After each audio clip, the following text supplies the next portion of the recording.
cover, number 46, Todd Christensen, the man who has come up with a ball. So Walker looked like he was going to the races, and then David, a turnover for the Raiders. Here we see the replay of what happened here. He's really out of control as he's trying to cut back. It looked to me as if he was down, but of course that's a referee's decision on that play. We can see it again from another angle. You can see if that ball touches the ground, he's down. Let's look right here. He was down, Mike. Kind of call, though, that have been going against Oakland this year, and now they get a break. Great field position in Miami territory at the 27, first and 10. Kenny King and Derek Jensen, the setbacks for Oakland. Wilson to throw on first and 10 to Derek Ramsey. He's got a first down at the 10. Offensively for Oakland, Derek Ramsey, the tight end. Marc Wilson will be starting at quarterback. Kenny King, number 33, he's the speedball in the Oakland offense. Cliff Branch is going to be helped today a great deal by Bob Chandler. Ramsey, you just saw him catch the pass from Wilson. Art Shell will start at left tackle. Marsh in place of Upshaw, and Steve Sylvester will start in place of Dave Dalby. First and 10 for the Raiders in the 15. Give us a Kenny King. Stop by number 55, Ernie Rowe.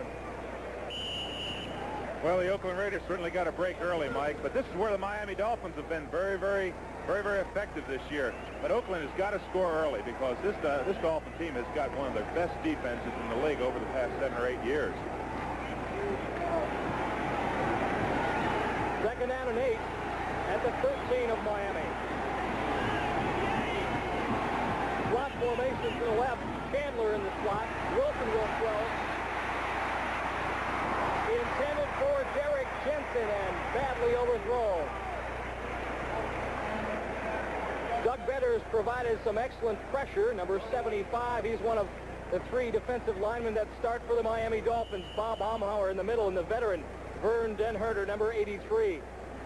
The linebacking crew, one of the best in the business. Bob Brzezinski, acquired from the Rams, and Ernie Rowe, number 55, having a sensational year. They're joined by A.J. Douay and Larry Gordon. And the Blackwood brothers handle the safety positions. Glenn at strong safety, Lyle at free safety. Third down and 8 at the Miami 13. Quick wide receivers to the right, and Wilson will throw again. Christensen in the end zone, touchdown, a sensational catch by number 46, Todd Christensen, the third-year man from Brigham Young University. Well, they certainly do like him. Al Davis has been very high on him. They kind of feel he's an in-between player, though, but boy, he showed he can play tight end there. Well, if the Dolphins have had a problem this season, it has been in their defensive secondary. They brought in veteran Lyle Blackwood from the Giants and erstwhile of Baltimore. He replaced Don Bezalou. But that time he was beaten, or free safety was beaten, Glenn Blackwood rather, was beaten by Todd Christensen. So the Raiders have an early 6-0 lead. Chris Barr set to attempt a point.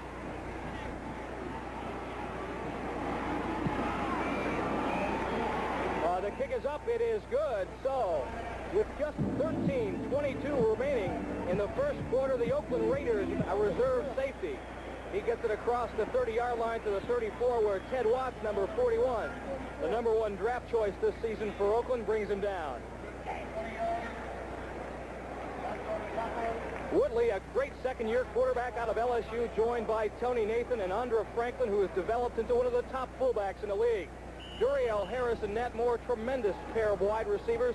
Ronnie Lee, just one of 3 tight ends that Don Shula will use. Denard and Bob Kuchenberg making his 174th start, which breaks Bob Greasy's record. First and 10 for the Dolphins at their own 34-yard line. They give it to Franklin, and Franklin cuts it back for 2 or 3 yards before Matt Millen, number 55, and the Mad Stork. Ted Hendricks making a hometown appearance here. Played his college ball at the University of Miami. It certainly did seem odd this first series to watch the Oakland Raiders without the great Gene Upshaw on there. What a force for so many years. Defensively, some new faces. You saw Johnny Robinson, the new nose tackle. Of course, Hendricks, McClanahan, Millen, and Rod Martin, the star of the Super Bowl a year ago. And they join a fine defensive secondary. Lester Hayes, however, only 2 interceptions on the year. Second down and 7. And Woodley will throw. You've got Harris into Raider territory. Monty Jackson on the coverage. But an excellent pattern run by Darrell Harris. Boy, hasn't he been effective over the years. He's really been quite a force out there. Woodley is probably the most laid-back quarterback I've ever seen in all my years of playing and now announcing. He is just so calm in there. They say that it's just that their offensive line is giving a lot of time, but he's very, very relaxed in there. This is what Marc Wilson has got to develop, and he certainly will. Miami's first penetration into Oakland territory. They have it at the Raider 43. Woodley swings it out to Harris again. Again, Monty Jackson, the man assigned in the coverage. Harris, despite his scintillating 19.4 average, that was his average a week ago against the Patriots, has caught but one touchdown pass. That came against the Colts 2 weeks ago. But Woodley likes to feature everybody in the Miami offense. The Raiders lead 7-0, 11:16 to go here, first quarter. Miami's ball at the Raider 37. Ron Lee in motion to flip to Tony Nathan, and he's going nowhere. Ted Hendricks, 83, stuffed things up and turned it inside.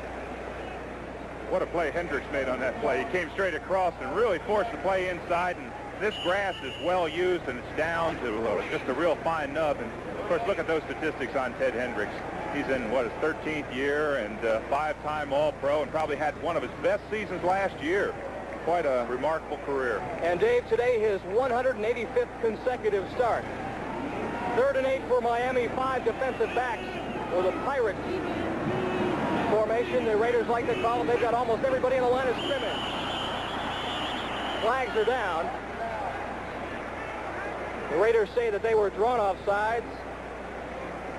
Clock start, number 67 offense. I think that is a little bit scary when you see 9 of those fellows up there in the line. They had just 2 people deep. It's kind of scary. There's the play. There's the flinch right there by the defensive line, which of course made the offensive player pull off sides. And the man who flinched, number 67, the old pro, Bob Kuchenberg. He's so old that I played against him, and that's an old fellow. He has been quite a winner over the years for Miami. Teamed up with Larry Little to give Miami one of the finest guard tandems in the NFL. Miami now facing a 3rd down and 13 situation. Back on the Oakland 45. Now 6 defensive backs in for Oakland. And they call that their bandit formation. Woodley with time. Intended for Ned Moore. Otis McKinney, number 23, I believe, got a hand on it. He certainly did, but he was well covered. That was a very, very good play by McKinney. But it was a great pass by Woodley. He's just really calm here. It sets up, and he's going all the way out here, looking nowhere else. And that ball's really thrown on the money. But look at the play by Otis McKinney right there. Tap it out of his hands. So the Dolphins will punt as we take a look at number 23. 4th-year man out of Colorado, Tom Morris. Rookie free agent out of Ohio State who has been quite a find for these Dolphins. Set the punt for Miami back deep. The rookie number 1 draft choice, Ted Watt. Lester Hayes pressures Watts. Watts calls for the fair catch at his own 9. There are 10 minutes and 10 seconds. As I was saying before, if you've just joined us, the Raiders scored first. Result of a Fulton Walker fumbled kickoff. The Raiders took it 4 plays, 27 yards, a 13-yard touchdown pass. Marc Wilson to Todd Christensen. The Raiders at their own 9, and Wilson, a very dangerous throw intended for Cliff Branch. Larry Gordon almost had himself an interception. That really surprised me for the young, what's his name? Excuse me, for the young Marc Wilson coming out of the backfield like this.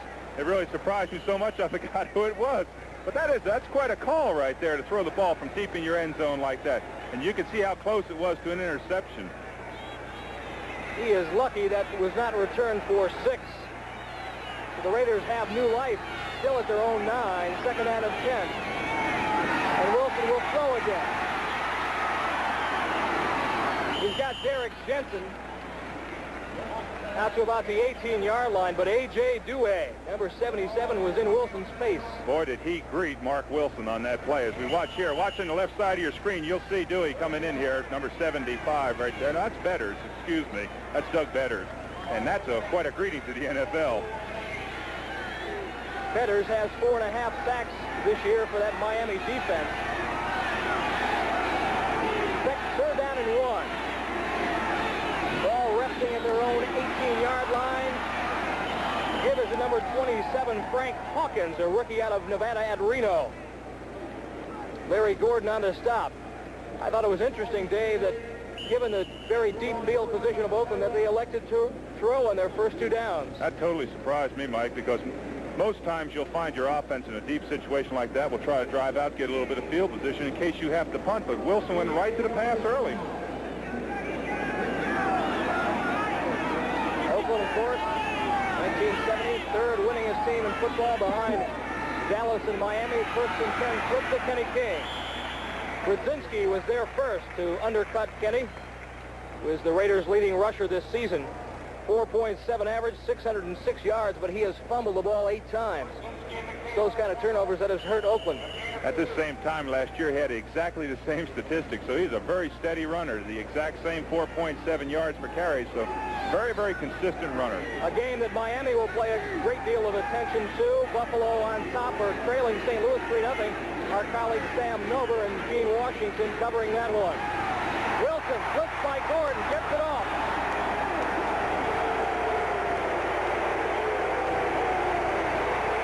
Doug Betters was coming from the left side, and Larry Gordon a full-out blitz from the right. This is what they're trying to do to the Oakland Raiders, is to get them excited about the pass protection. You can see Wilson, he sees Gordon come from the outside here, and he's just trying to get the ball off. The best way to really disrupt your play and to get to a young quarterback is to bother him early with those blitzes, and that's what Miami is doing today. Miami now has 6 defensive backs in the game. Fulton Walker, number 41, and Don Bentley, number 46, have checked into the Miami secondary.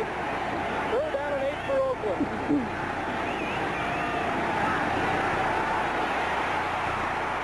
Wilson forced out of the pocket. He's got to run.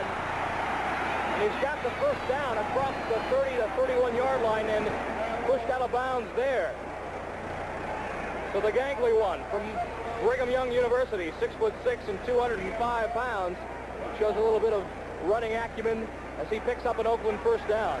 Those are perfect sizes, Mike, for a quarterback. The height that he has allows him to see over the defensive line. And of course, he's got a great arm. In pregame warm-up, I saw him throw a ball 60 yards standing flat-foot in the end zone. So he's got a fantastic arm. And he, of course, is the hope of the Raiders for the future years.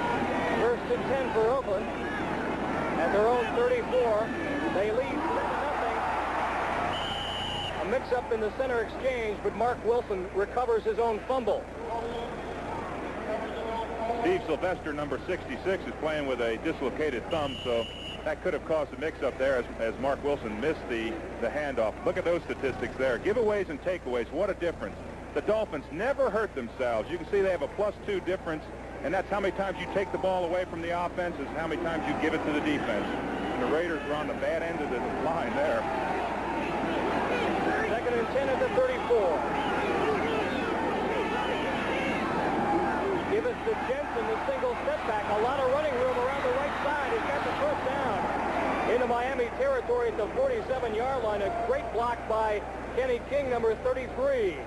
Gerald Small, the right side corner, finally brings Derek Jensen down. Gain of 19 yards.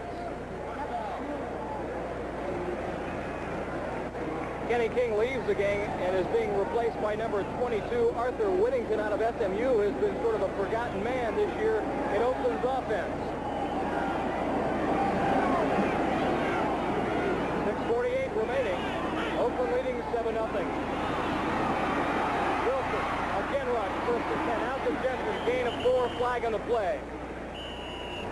That flag's in a bad position. That's is holding there. 99 times out of 100, that's holding, and that's what it's going to be this time.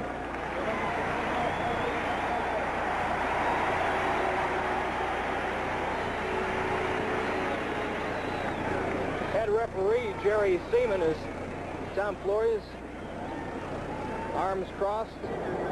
Illegal use of hands. Number 66 on the offense. Steve Sylvester, the center, as you mentioned earlier, plagued by that fractured thumb. Sets Oakland back. Chicago on top of the Green Bay Packers 3-0 in pro football's oldest rivalry. The Cincinnati Bengals continuing their winning ways. 3-0 over Los Angeles. A 37-yard field goal by Jim Reese. Marc Wilson screen out to Jensen Tour. Recovers the fumble, or is it?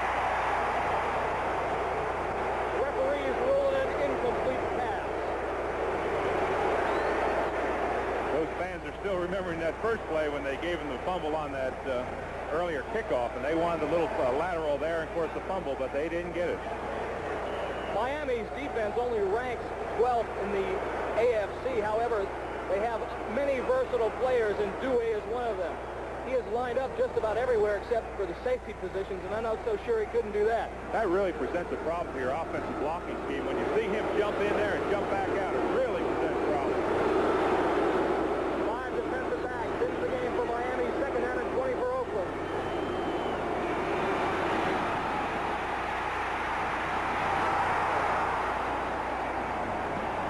A middle screen intended for Whittington was almost picked off by Bob Baumhauer.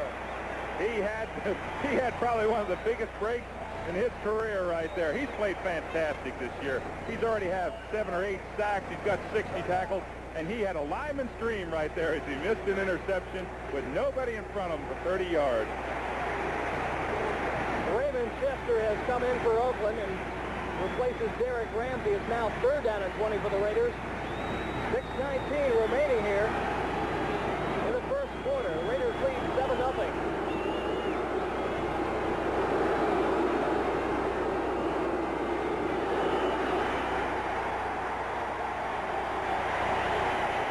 Uncomfortable with the defensive formation that Miami throws at him, and goes to the sideline to confer with head coach Marc Wilson. Just returned from the sidelines and a talk with Coach Tom Flores. That really helps to have your time over there with the coach. But look at that score right there. Pittsburgh over Atlanta, 7-0 already. Bradshaw, an 18-yard touchdown pass to Benny Cunningham in a battle of 5-5 teams.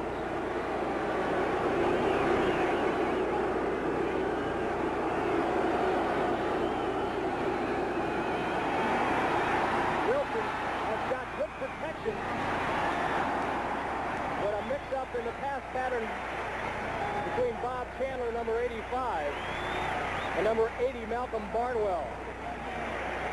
So Ray Guy will come on to the field to punt for the first time this afternoon. Old Ray has kicked for an awful long time. One of my real close friends, a super person and very, very versatile athlete. He was drafted in baseball, and he's really got a great ability back there. And a third-team backup quarterback and kicks field goals. What a guy. Married to a great girl, too. 2nd in the league behind Pat McAnally of Cincinnati with a 44.4-yard average. However, he has banged 18 inside the 20-yard line. Tommy Vigorito, the leading punt return man in the AFC, back deep for Miami. Veselu almost gets a piece of it. Vigorito will call for a fair catch at his 19. So that's where the Miami Dolphins will put it in play. A 40-yard punt by Ray Guy, but the most important statistic, no return.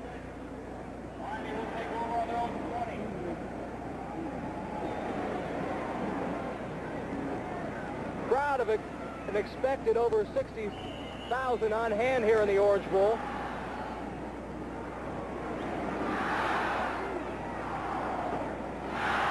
They have had trouble drawing people to Miami for a variety of reasons. This team has yet to fall in love with this edition of the Miami Dolphins.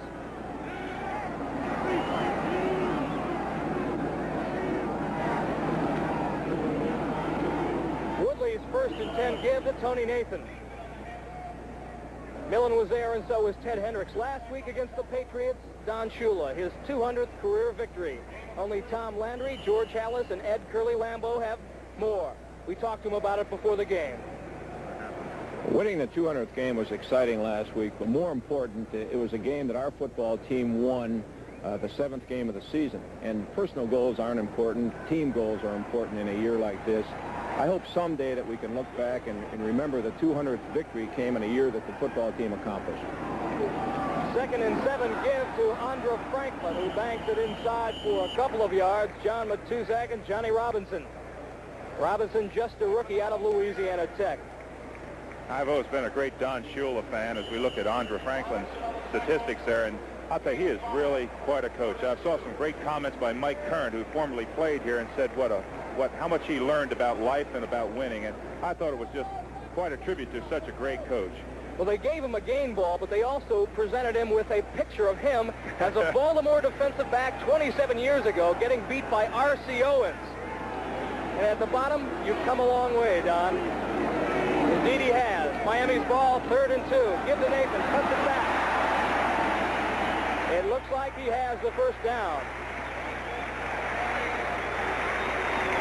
Mike, both these defenses play a 34 up front. That's 3-man line. It gives you so much versatility. They can get to the ball in such a hurry. That time Dave Browning went in there and really got some deep penetration, caused the play to cut back. And they've got, as you said, some outstanding linebackers on both sides here. And that's the whole gist of the defense right there. 1st and 10, Miami at their own 31. They trail the Raiders 7-0 with 4:07 to go here in the first quarter. Woodley will throw. Play action to Ronnie Lee. Number 53, Ron Martin is there. Lee breaks that one tackle, and finally, number 57, Randy McClanahan, finishes him off. Let's go to Brian Gumbel now in New York for an update. Thank you, Michael. Across the state from you over in Tampa, Denver has taken a lead over the Buccaneers, Tampa Bay Buccaneers. Craig Morton, a 12-yard touchdown pass to Riley Odoms, has Denver in front 7-0 in the first. Michael? Thank you, Bryant. Back here in Miami, if you've just joined us, the Oakland Raiders on top of the Dolphins 7-0.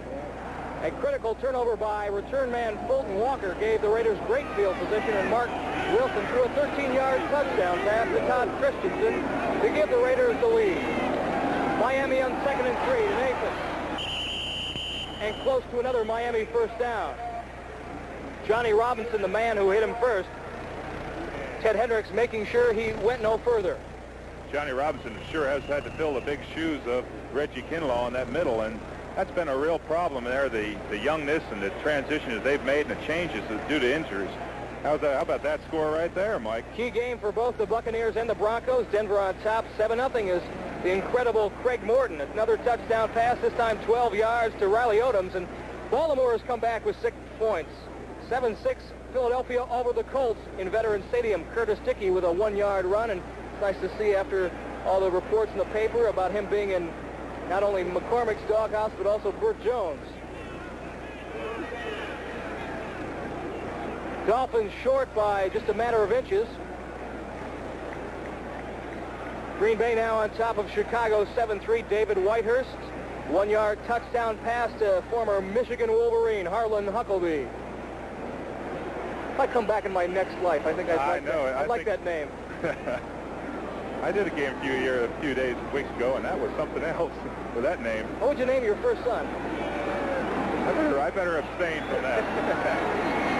Miami 3rd and inches to go on their own 40-yard line. 2:43 remaining here in the first quarter.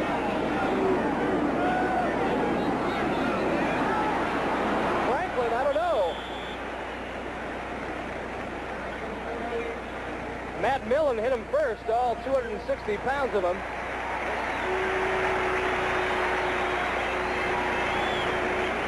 But Franklin's forward motion gives Miami a first down, and how they love number 37. Just a rookie out of Nebraska, but he does not fumble, and he gains the critical yards in those tough situations. He's got a lot of those 142 yards per game rushing. Well, that statistic reflected Miami's team rushing statistics on the year. A great improvement over a year ago. One of the reasons they're 7-2-1. Tony Nathan, the lone setback. Miami 1st and 10 at the 41. Woodley over Hendrick's head out to Duriel Harris. Harris breaks the tackle and is finally shoved out of bounds by Lester Hayes.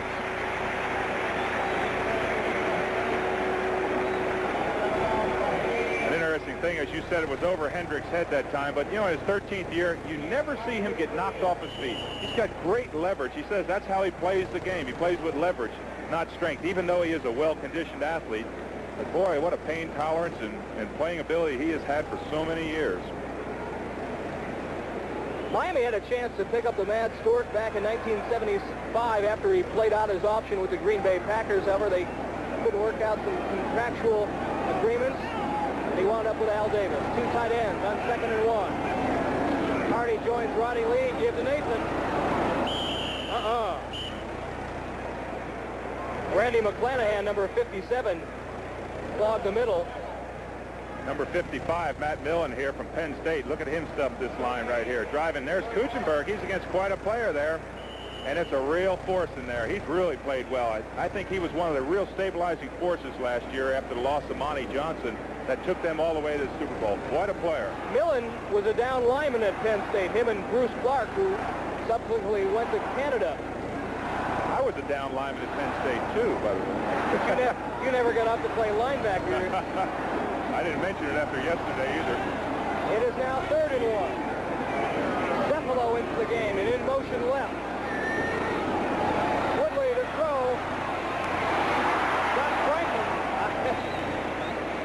Ball thrown slightly behind him, and Franklin had to adjust his footing and is short of the first down. That's what you call about a 30-yard pass for no gain. That was a straight-out pattern, and he did throw it behind him and wasn't able to make it. Quite a decision already for Don Shula. And he's going to go for it. They have brought number 80, Joe Rose, a tight end, into the game. He replaces Jimmy Cephalo. Rose has been Miami's most productive tight end. He is now 1 of 3 in the game for the Dolphins. 4th and less than a yard.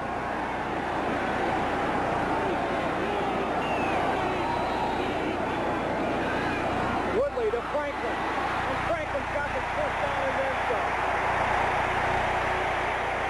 That's why they like Andre Franklin.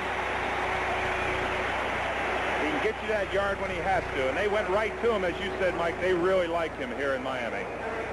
He wore number 39 at the University of Nebraska, and 39 was the number that Larry Zonka wore so proudly for many, many years as a great Dolphin fullback, and Franklin declined. He said, my shoes are big enough to fill, let alone his. I'll take 37.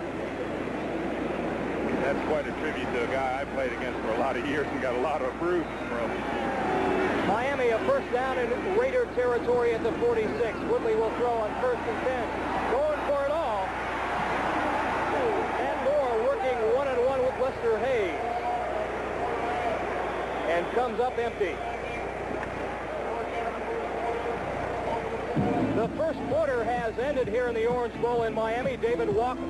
Woodley walking to the side for the Baltimore. Kind of season it's been for the Baltimore Colts, a missed extra point. Miami trailing the Oakland Raiders here in the Orange Bowl 7-0.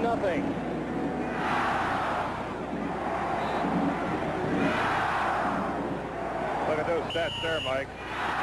It's been a real close game. Of course, 69 total yards to 60. The big thing for the Dolphins has been the passing game, 42 yards. And of course, the missing statistic, the turnover, the fumble by Fulton Walker, which allowed the Raiders great field position and a chance to score. Miami at the 46 of Oakland, 2nd down and 10.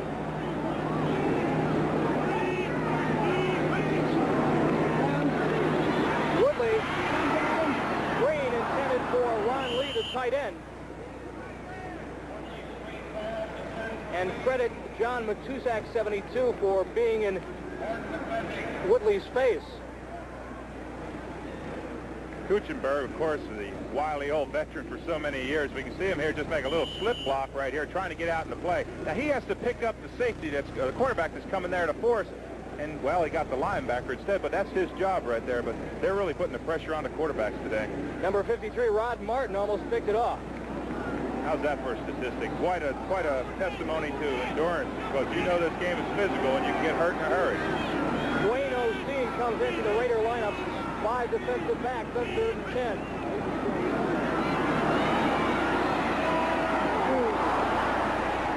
Matt Moore working one-on-one with Otis McKinney, but number 23, McKinney, the fourth-year man out of Colorado, breaks it up. He has had quite a year for Oakland's defense, which has been playing quite well. With the exception of the Kansas City game, they have not given an opponent more than 17 points. So Miami will punt. Tom Orris to do the punting, number 3, a free agent out of Ohio State, a 40.8 average. Is long 55 yards. He has nailed 14 inside the 20-yard line. And a look at number 41, Ted Watt, number 1 choice out of Texas Tech.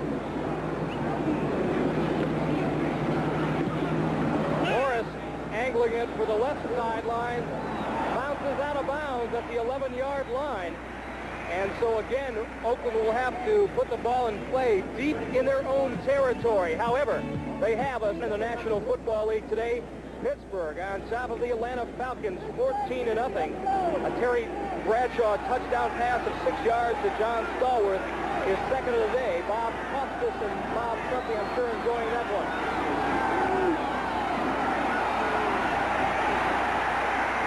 Give is to Kenny King. And Miami's defense stuffs him pretty good. Number 75, Doug Better, 6'7", 260 pounds. Fourth-year man out of Nevada Reno. Like number 60 there, Kurt Marsh is still in some great shoes. The great Gene Upshaw. I can't recall many rookies that have started for the Oakland Raiders, and they are very high on him. A great draft choice. They brought him out of Washington. And, of course, I talked to Gene Upshaw about it earlier, and he's very proud of the fact that Marsh has been able to do that. Second down and 9, and Wilson will throw.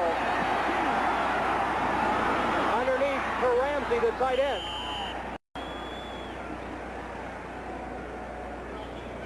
Coverage provided by number 47, Glenn Blackwood.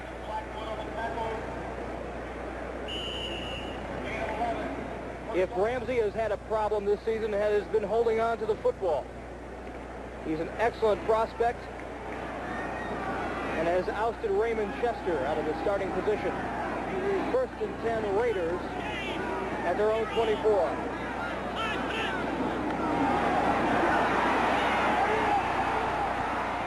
Again, Ramsey. Gain of 5. Kurt Marsh continues to amaze me, number 60 here, because, as I said, he's filling some great shoes, but he's playing good football. This is not just a transition. Gene Upshaw knows that this is the player for the future here. You can see him running him by. That's just a great block right there. He's not even in the picture. I think next to quarterback, picking up the nuances of an offensive lineman is the second most difficult job in football. Marc's just a rookie, picks up the blitz. Larry Gordon coming in, draw play. Kenny King, first down. King's got the quick feet. Kenny bangs it out to the 43-yard line. Another Raider first down, Ernie Rowe, who leads the Dolphins in tackles, makes the stop. Look at this play right here. Here he comes in here. It's getting blocked right there. And we're coming out wide here, and look at this run. Kenny King has got great acceleration, as you can see here. He's just waiting back there for the ball, number 33. There's the hole, and look at that foot speed by him. He's already got 19 or 20 yards, and he can really move the ball. That was a great acquisition for them. He has left the game and is replaced by Arthur Whittington. Also, Frank Hawkins has checked in to the Raider lineup. First and 10. Wilson. Under a heavy rush by Vern, dead Herner. The New York Jets trail the New England Patriots 3-0 in Foxborough. A 22-yard field goal by John Smith. Cincinnati on top of the Los Angeles Rams, 10-0. Kenny Anderson has hit Pete Johnson with a 3-yard touchdown pass. And the Chicago Bears back on top of the Green Bay Packers, 10-7. Matt Zooey, a 1-yard touchdown run. Second and 10, Oakland at their 43.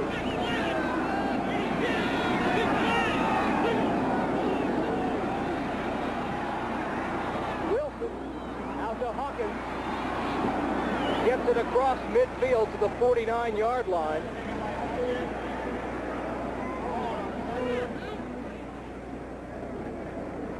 Wilson has been harassed all afternoon. They certainly have put some pressure on him. They're blitzing a linebacker every time, and they're really trying to disrupt that young quarterback. He hasn't been off to a real good start. But, of course, at the same time last year, David Woodley wasn't either. So there's quite a transition in pro football. You know, not only in the offensive line, as you said, but that's a real skill position of quarterback. A gain of 8, 3rd and 2 at the Miami 49. Wilson. He's got time. He's got Cliff Branch. Officials rule it incomplete.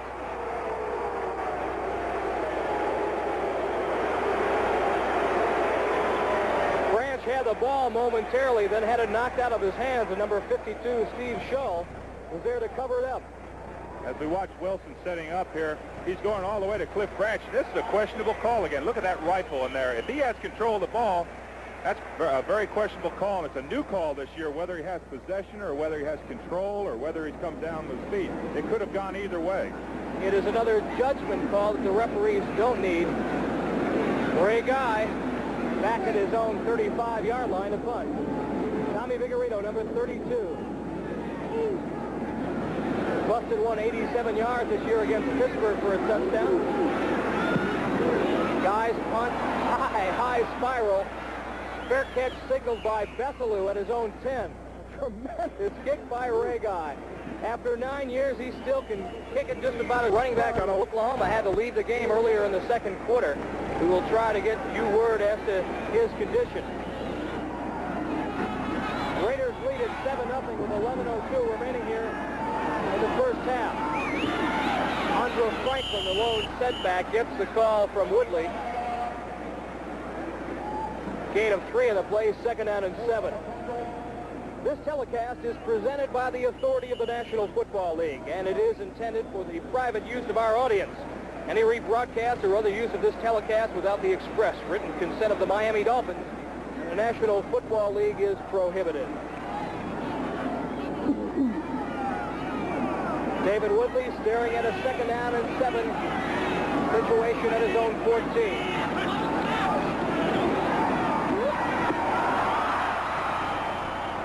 Woodley hit Cephalo right at the numbers and a little slant across the middle, but Cephalo could not hang on. Ball was partially tipped. Lester Hayes on the coverage. Don't you know that David Woodley's looking into some big facts here? Look at the size of John Matusak here, number 72. Just doing a simple headbutt, but that's quite a force in your face at about 6'9". That's quite a force coming at you.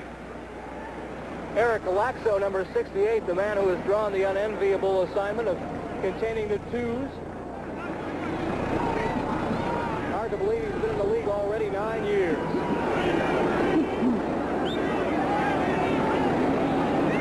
Third down and 7. Woodley will throw. Intended for Tony Nathan over his head and almost caught by Duriel Harris. Right now, let's go to Byron Day, who's standing by in New York for an update. Michael, in St. Louis, the Bills lost Monday night. They find themselves on the wrong end of the scoreboard at this point. Neil Lomax throws a 2-yard pass to Stunt Mitchell. He takes it in. The Cardinals lead it in the second, 10-0. Let's go back to Mike Adamle and Dave Rowe. Thank you, Byron, and that is a big game that Miami will be looking at. The Buffalo Bills trail the Dolphins by a game and a half as Norris punts from his own end zone. Low liner fielded by Watts at his 47 across the 40. Bolton Walker hit him first. So Miami with their best field position of this afternoon. They'll put the ball in play at the Raiders 38 with 10:05 remaining here in the first half. Information management from the Bell System. If you want to make it in the National Football League as a punt return man, you have to be bold and courageous. Watch number 41, Ted Watts. No stutter steps, just a straight up the field return, and that's how you gain yardage. Raiders excellent field position, a chance to increase their 7-0 lead with 10:05 here in the second quarter. Branch, motion right. Wilson, play action. Again under pressure, Bob Chandler, tremendous catch. Touchdown, Oakland. A 37-yard touchdown pass, Marc Wilson to Bob Chandler. Chandler's first reception of the afternoon and a tremendous move on the Miami quarterback, Gerald Small. As we talked about it earlier, the acquisition or getting back of Chandler really took the pressure off of Cliff Branch. As we watch Wilson here lining up the throw, this is just a straight throw, and of course he beats Gerald Small, beats him handily. But this is what a Bob Chandler continually can do for you. Great hands, not the greatest of speed, but look at those hands. Just hurdles that ball in for his first touchdown receiving this year, knows where that is, and just makes it. So Barr will try to lengthen the Raiders lead to 14. Chandler with the hold. The spot is perfect, and so is the kick. And so the Raiders, with 9:56 left to go here in the second quarter, now lead the Dolphins 14-zip. Proves is that you don't have to have a lot of speed to be a great wide receiver in the NFL. And Bob Chandler out of his mold. 37 yards and the Raiders score. Colton Walker gets the kickoff. Breaks 2 or 3 tackles out at the 24-yard line. Greg Graceland, a linebacker acquired from the Denver Broncos, makes the stop, a return of 24 yards. That play, just one play in 9 seconds. 9 seconds. Took him 9 seconds to run 37 yards, but it was an important 37 yards. Chandler has been a tremendous wide receiver over the years for both the Buffalo Bills and now the Oakland Raiders. And of course, he is still recovering, in essence, from that removed spleen operation that he had. He has got a surgical scar that extends from his sternum to his belly button. A splenectomy. See, I went to Penn State, so I know that. Eddie Hill now in the game for Miami, number 31, at fullback in place of Andre Franklin to give the Dolphins a little more speed. Nathan, tremendous catch across the 50-yard line.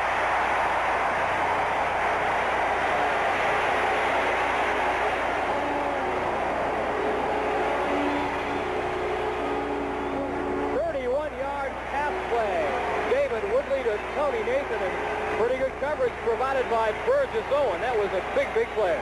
But you'll never see a better pass catch than that one. He tipped the ball up in the air and came back down with it, kept control of it. And as you said, it brings them in Oakland territory, and they've got to score. I watched Don Shula on the sideline, and he was really emphatic about his offense, getting them going. And that's what a great coach does.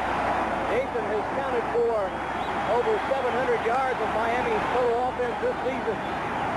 8:55 remaining here in the first half. Raiders lead 14-0. Dolphins threatening. Woodley. Rolling left. In trouble. Number 90, Willie Jones.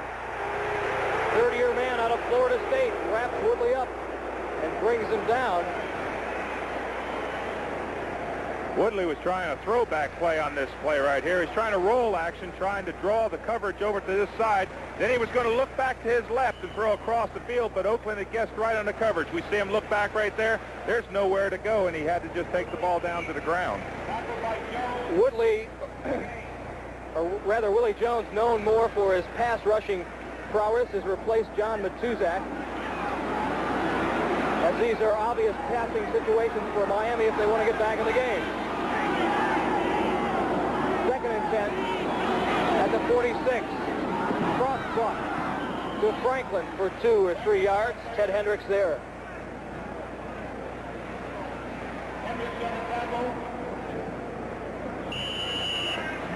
Second down and 7. Oakland has done something this year that a lot of clubs don't have the ability to do. Al Davis, their managing general partner, he's always able to reclaim people. Randy McClanahan's a good case of that. He reclaimed him from Buffalo, and he's really played well for him. Of course, Hendricks and Matuzak, and even myself over the years, he's been able to do this more and more. Wayne Osteen now in the game as the Raiders unveil their nickel back formation. Woodley right in the hands of Lester Hayes. A flag is on the play.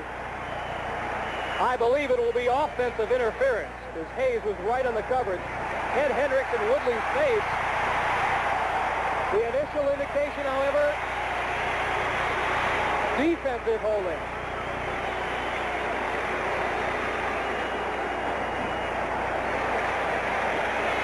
There's one of the real competitors in this game. He had quite a year last year, as we see, 13 interceptions, had 4 or 5, I should say, in the playoffs, and that would have been his 3rd.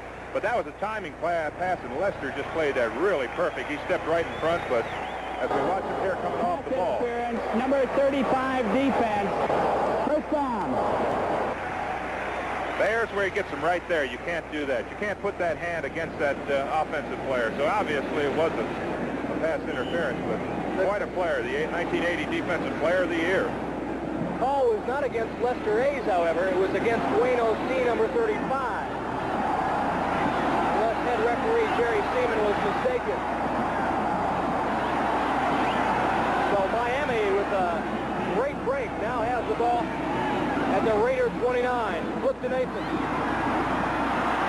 Looking for running room around the right side. He is fortunate that he was able to pick up 4 yards. Otis McKinney on the tackle.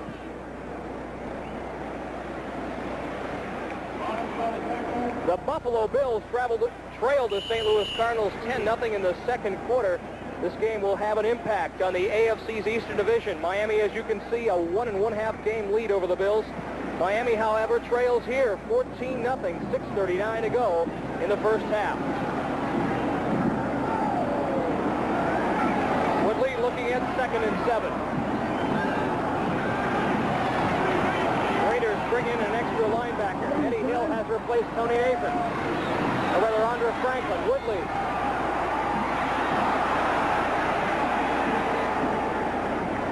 Up top for Eddie Hill. Otis McKinney on the coverage. We pause briefly for station identification. This is the NBC television network. KRON-TV, Channel 4, San Francisco. Miami now, 3rd down and 7, and Oakland brings their big people back into the game. Miami has got to get a score here, and Shula realizes that they have got to get a score before halftime. They don't want to go in for 14 down.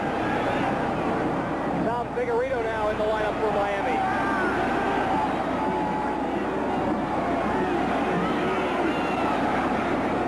Woodley looking for Harris, overthrown. Great coverage by Monty Jackson, number 42, and he's talking to the referee, saying perhaps that Harris pushed him. So Uwe von Schamann, the hero of a week ago, with this 37-yard field goal to beat the Patriots in overtime and give Shula his 200th career victory, takes the field. Hasn't he had an exceptional year? 12 for 12 for 40 yards and in. He's had quite a year for them here.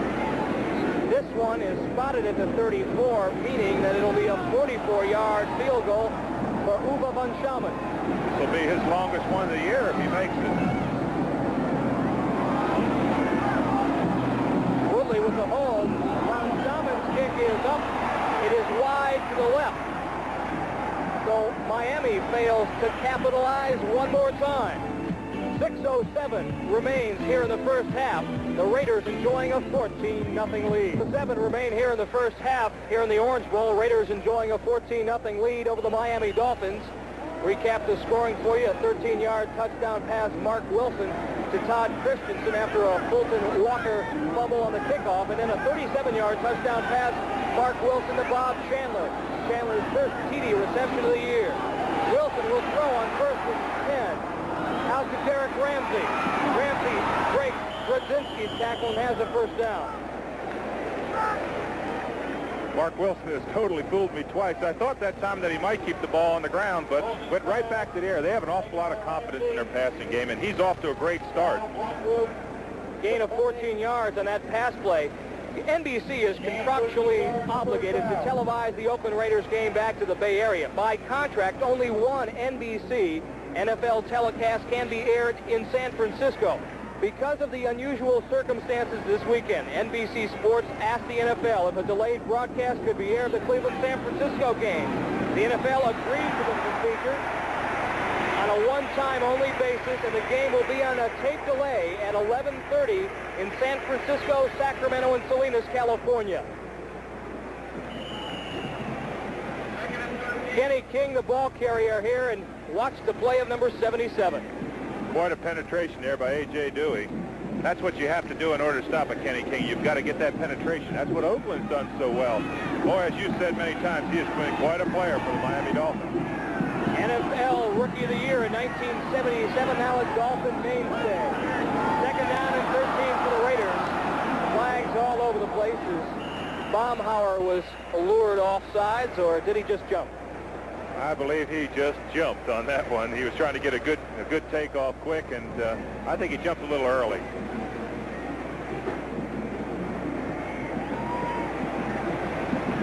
Look at that graphic right there, Mike. Fewest penalties. Look where Miami ranks. They are a team that continually does not hurt themselves. And the Oakland Raiders, look at that, in third position, are another team that don't hurt themselves with penalties. You know as well as I do that penalties can kill you in this league. Defensive man over the center. Here's a jump right here. He's trying to do a pass-over move right there where you just knock him aside and do a swim over, and there's the snap. Sylvester alertly snapped it to get the 5-yard penalty. One thing Shula insists upon is mental dexterity, alertness. Wilson to Cliff Branch, first down at midfield. Sandwiched by Bo Camper, number 58, and Gerald Small, number 48. What a force Clifford Branch has been over the years. Look at those statistics. You won't find a whole lot of players with statistics like that.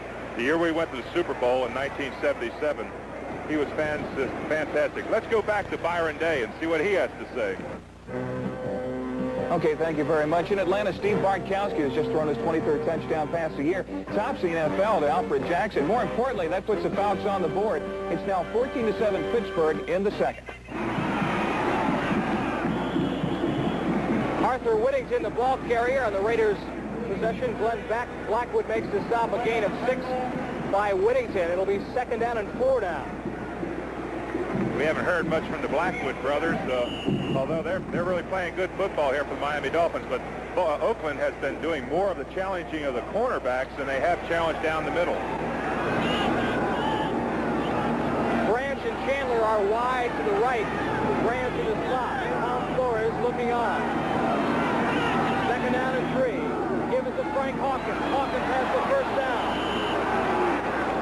The Miami 34-yard line. As we watch A.J. Dewey here, number 77, you can see his play. He's trying to get across the play.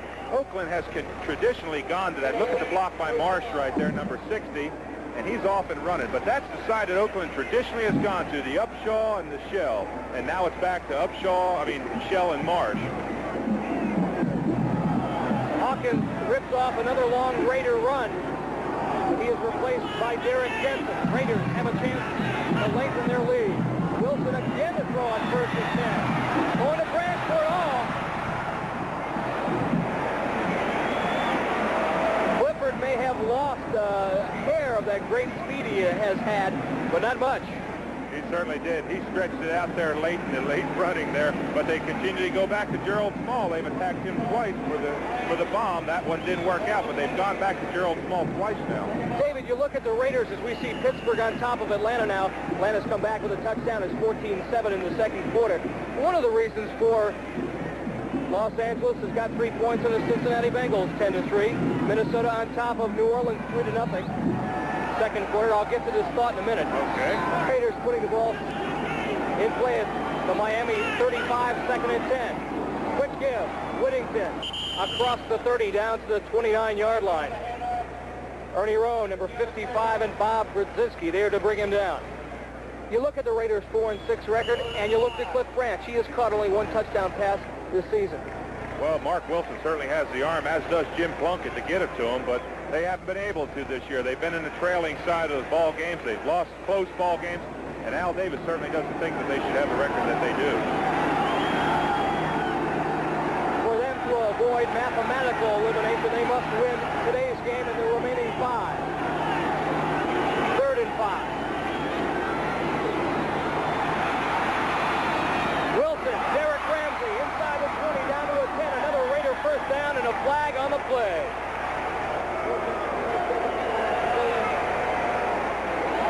Gain of 20 yards, and that pass play Mark Wilson to Derek Ramsey.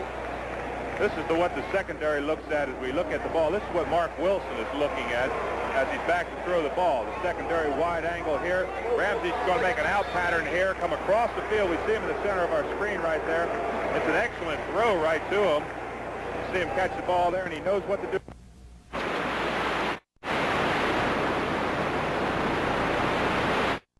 Season, he has seen his Raiders play good football. He knows they can play good football, and yet they have a 4-6 record. They're on top of the Dolphins here, 14-0. 2-minute warning has been given to both benches.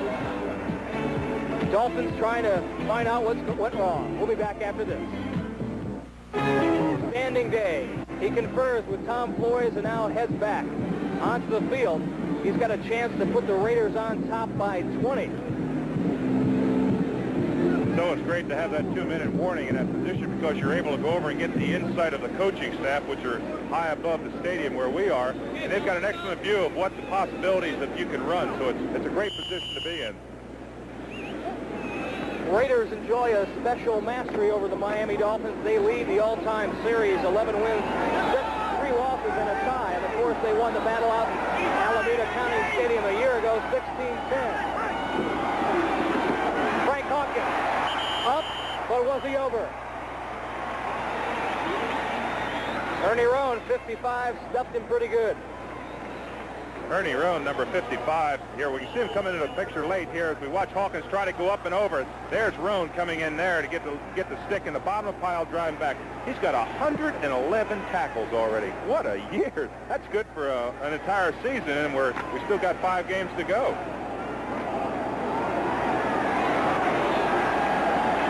Chester Willis, another rookie running back in the lineup on 3rd down and less than a yard. Christensen in motion.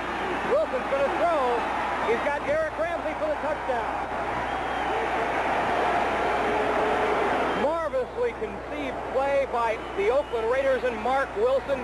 Derek Ramsey in front of the safety man, Glenn Blackwood.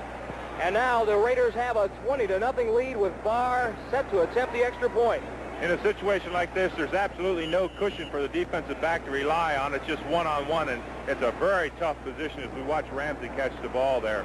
His first touchdown receiving. They haven't had a lot of touchdowns receiving this year. Coming into the game, Wilson only 3 touchdown passes on the season already this afternoon. In just the first half, he has thrown 3 TDs.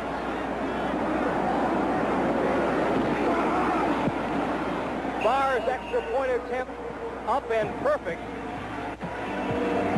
So with just 1 minute and 15 seconds remaining here in the first half, it has been all Raiders.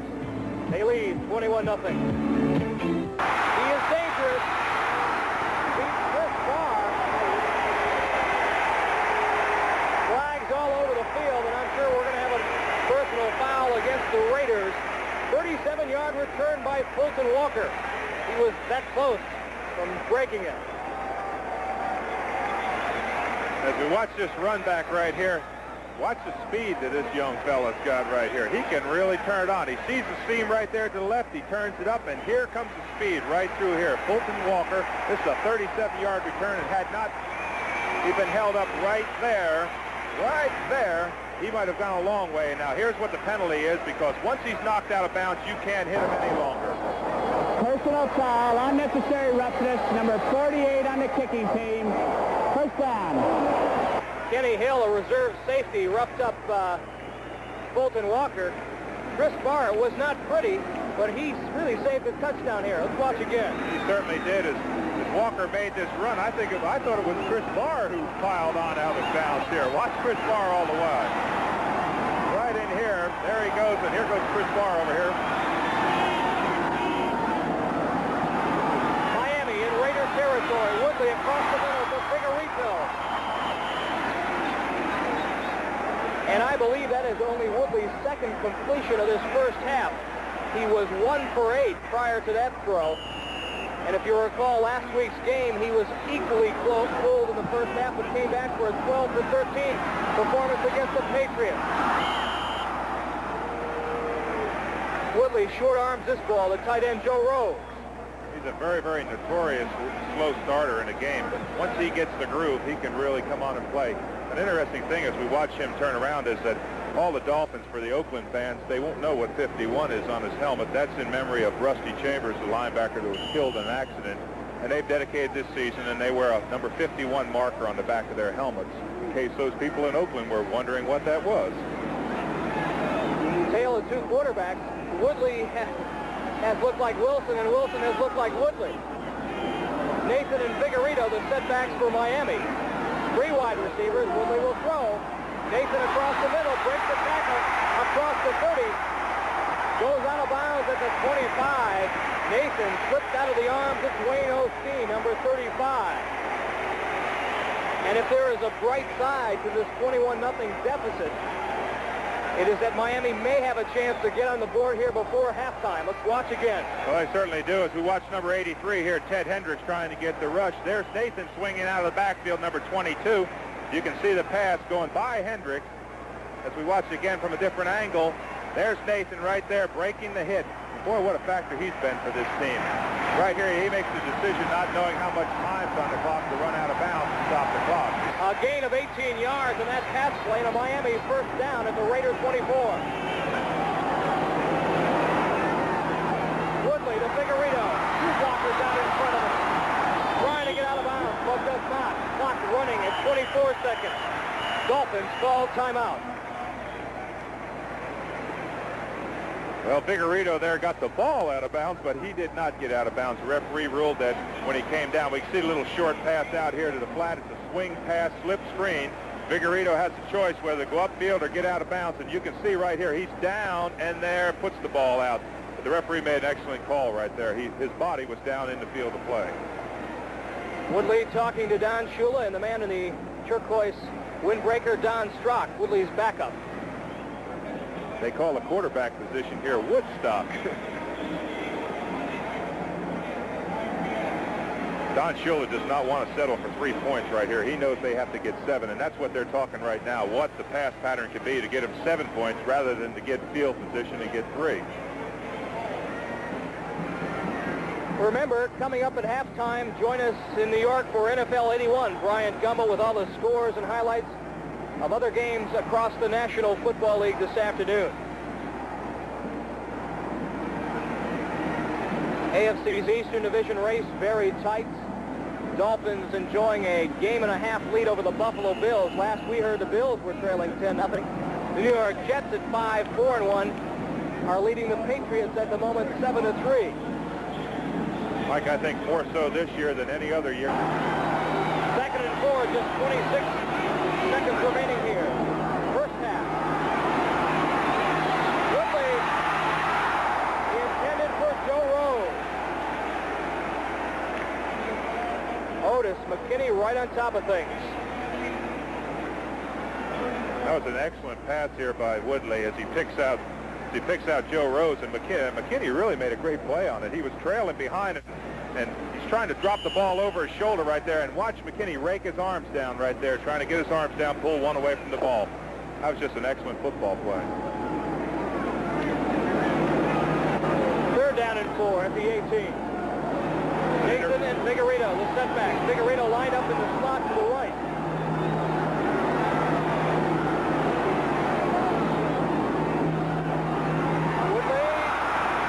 Can't hang on. Monty Jackson there.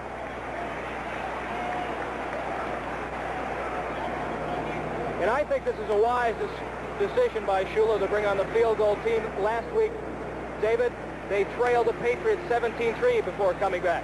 Look at Ted Hendricks, the leverage we talked about earlier, never getting knocked off his feet. You can see that Nathan came up to block him and just didn't really get into him. He never lets anybody get up into his body. He's got great long arms. Maybe that's why they call it the stork, but I thought that was for long legs. This one is spotted at the 26, so a 36-yard field goal attempt by Uwe van Schaumann. Spot is good, the kick is up. And it is good. So finally, it took nearly 29 minutes and 50 seconds of play, but the Dolphins are on the board with a 36-yard field goal by Uwe van Schaumann. They now trail the Raiders 21-3.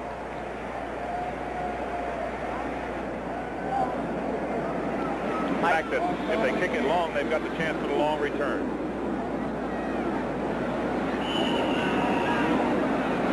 Watts and Hawkins back deep. Indeed, van Schaumann stripped it with the desired result, the bobble, and no return.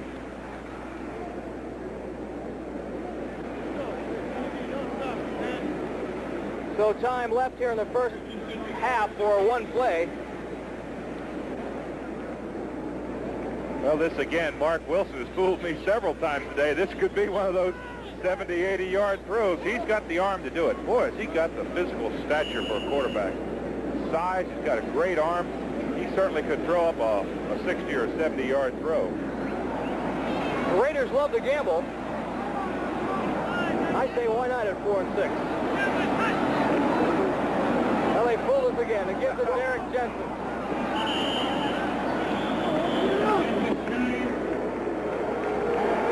So that is the end of the first half, and the Raiders, can you believe this, on top of the Miami Dolphins, 21-3. Recap the scoring. Marc Wilson, who has been a sensational quarterback this first half, 3 touchdown passes.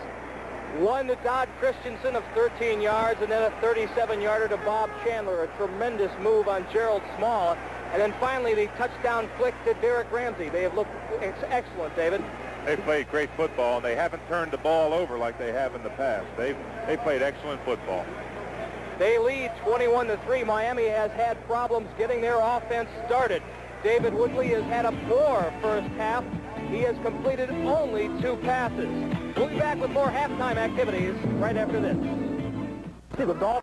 They have their work cut out for them. They trail the Raiders 21-3. Marc Wilson has been sensational with 3 touchdown passes on the afternoon. Back deep for Oakland, number 27, Frank Hawkins, and number 38, Chester Willis. 22, rather, Arthur Whittington. Willis at his 12. Across the 30 to the 31-yard line. Kenny Poole, number 78, makes the stop for Miami.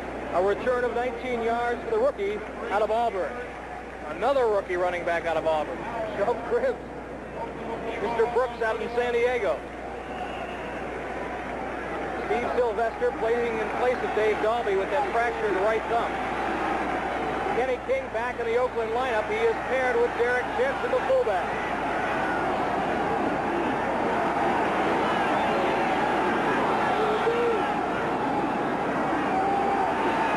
Wilson to throw, going for it all. Again,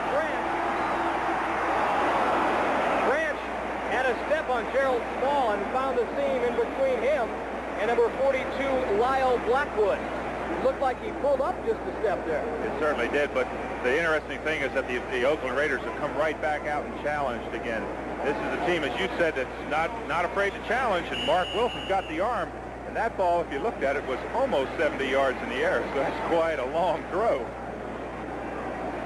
One of the reasons Kenny Stabler was transported to Houston was Al Davis' disappointment in the vertical passing game as opposed to the horizontal one. There's the statistic that we were talking about earlier, the comparison of Woodley to Wilson, of course. Draw to Kenny King. A lot of Dolphins hanging around. Larry Gordon reached him first, so did Bob Baumhauer, number 73. Look at this movement right here. There's still Sylvester, of course, on Baumhauer. Baumhauer's really played well for them this year. 8 sacks, of course, we talked about. But the thing that really helps him is that he's able to get down the line so fast. Again, something that's really important is a mobile nose man.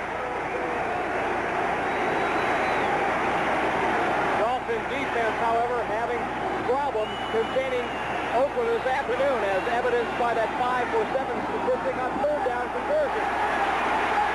Wilson in trouble across the middle of the branch. Broken up by Don McNeil, and heavy pressure applied by Tim Bocamper, number 58. Mike, you know that the Miami Dolphins have had a history of coming out in the third quarter and really playing well. They've outscored their opponents 80-17, I think it is, in the third quarter. And this is a fired-up Miami Dolphin team. They know the likes of Don Shula when he's upset. This is what made them such a force in the third quarter. Figueredo is the setback as Ray Guy gets set to punt. Figueredo, the leading return man in the AFC. Guy does not get off a patented punt. Takes the Miami bounce into the hands of Figueredo. And he is lucky he gained 4 yards there. Todd Christensen, number 46, reached him first. Oakland will put the... Just an accidental meeting, huh? That thing to the bounce as we watch the holding call against the Miami Dolphins. Now it's whether it was holding after the kick or before the kick. And they're going to give the ball to Miami, so that obviously they held after the kick was in the air. As we watch the referee mark off the 10-yard penalty, and he will call it, of course, for us.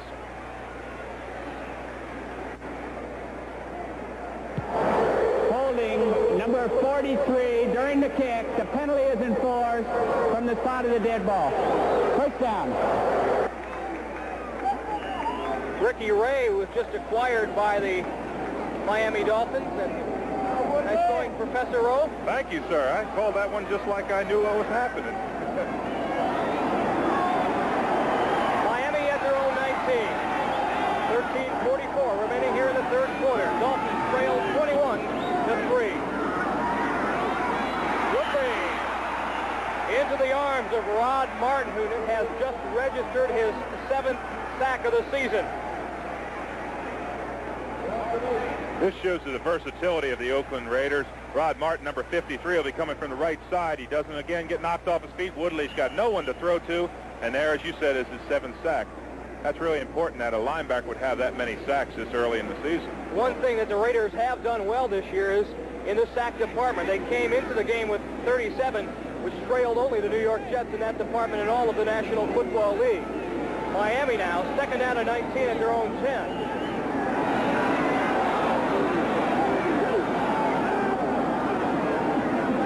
Quick give to Tony Nathan, trying to get some of that back. Nothing doing. Brent McClanahan, or rather Randy McClanahan, all over Mr. Nathan. One thing that Miami has got to realize here is that they're not out of the ball game. Oakland scored 21 in the first quarter, and as we watch the offensive backs come up there, Miami can score 21 in the second half, I should say. But they've got to realize they've got to go to things that they've done so well for so many games. Especially with Oakland's propensity for the turnover this year. They have played air-free football here this afternoon. And defensively have done a whale of a job by Mr. Woodley.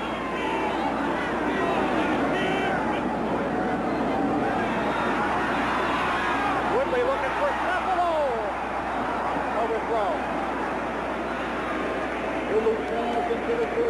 Howard Long, number 75, put some excellent pressure on Woodley, and they think highly of the big man from Villanova. So Tom Harris is on the field now for Miami to punt. Miami's first possession here in the second half did not amount to anything. Back deep is Ted Watts standing at midfield, and he has a chance to put the Oakland Raiders into great field position again. A low punt. It takes a Miami bounce, but Watts fields it, and it has running room. With one blocker ahead of him, fumble. But recovered by Monty Jackson, number 42. A 40-yard punt on a line, a 7-yard return by Ted Watts. So Oakland will put the ball in play at the Miami 44-yard line. 27 remaining. Raiders lead 21-3. Now Miami Dolphin ticket. However, the Dolphins are playing like a bad C movie here this afternoon, Dave Rowe. Well, that's been the only bright spot for the Miami Dolphins. I didn't hear you say that. Raiders have the ball at the Miami 44. Give to Kenny King, one of the few times that the Raiders have elected to run on first down this afternoon. And it worked out well for them, Mike. They're able to control the line of scrimmage. They're keeping Miami completely off guard. As we've said, we've been fooled several times trying to figure out what they're going to do. And of course, the only person who knows what they're going to do is that number 6 out there. Second down and 6, a gain of 4 by King. Ball now just shy of the Miami 40-yard line. Look, that branch, motion right. Give to Kenny King. Looking for some help from Marc. But number 83, Vernon Herter, the 11-year pro out of Central College in Iowa, is able to get rid of Mr. Shell and make the stop on Kenny King. No gain, third down and 6.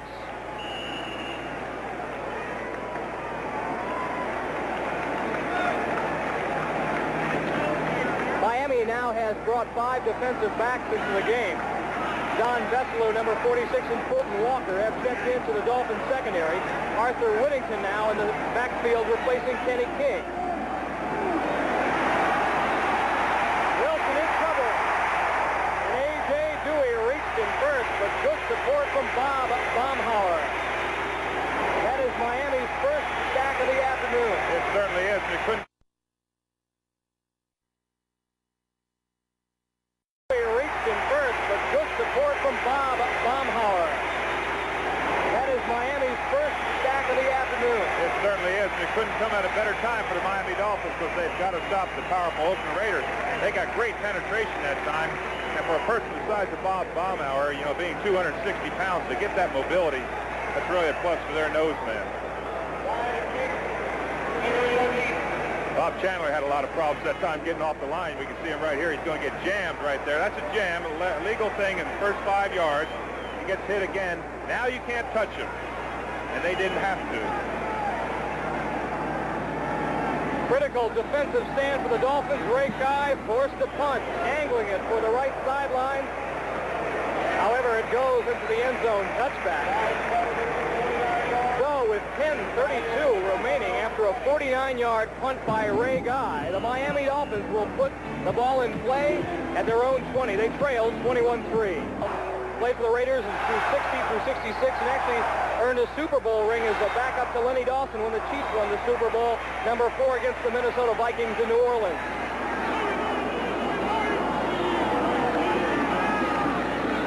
Woodley on 1st and 10 out to Tony Nathan. A gain of 5 yards, stopped by Marc. Gain of 3 yards, rather. 2nd down and 7. You would think in this situation, Mike, that the Miami Dolphins would have to go to their wide receivers, but they've got so much respect for Tony Nathan that they continually give him the ball, trying to get him open. He's had a fantastic rushing average of 6.3, and he's already got 32 receptions, and he knows what to do with the ball. And they're also respecting the powerful rush of the Oakland Raiders. They are completely dominating the offensive line of Miami right now.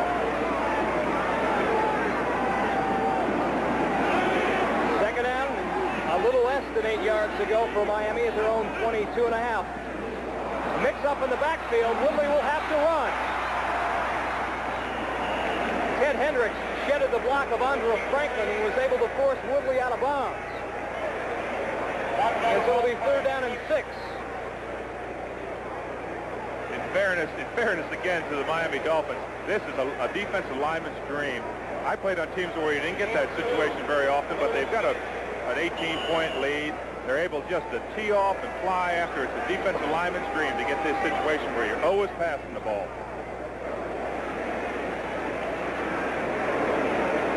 Raiders now going with 4 defensive linemen. They have brought Cedric Hardman, the designated sacker, into the game along with Willie Jones, number 90.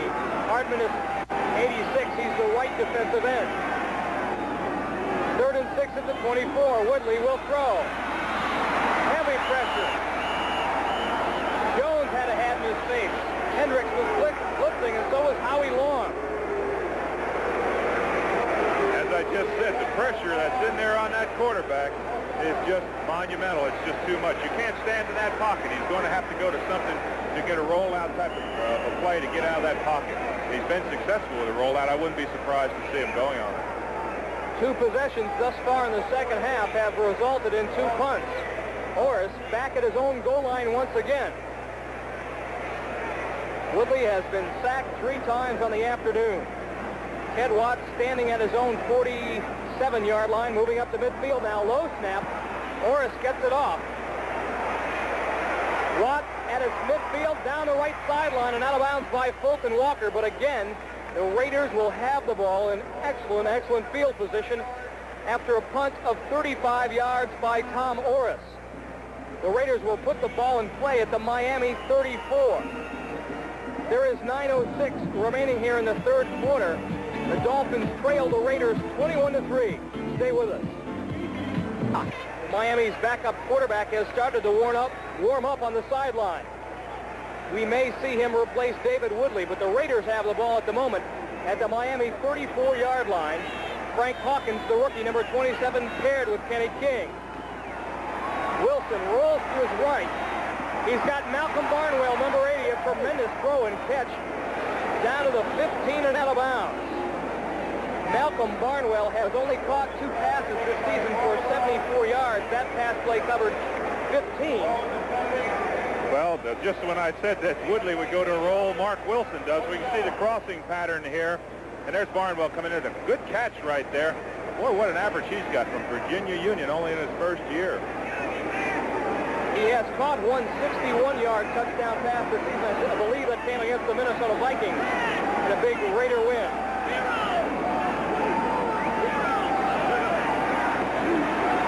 Wilson trying to loft it for Chandler.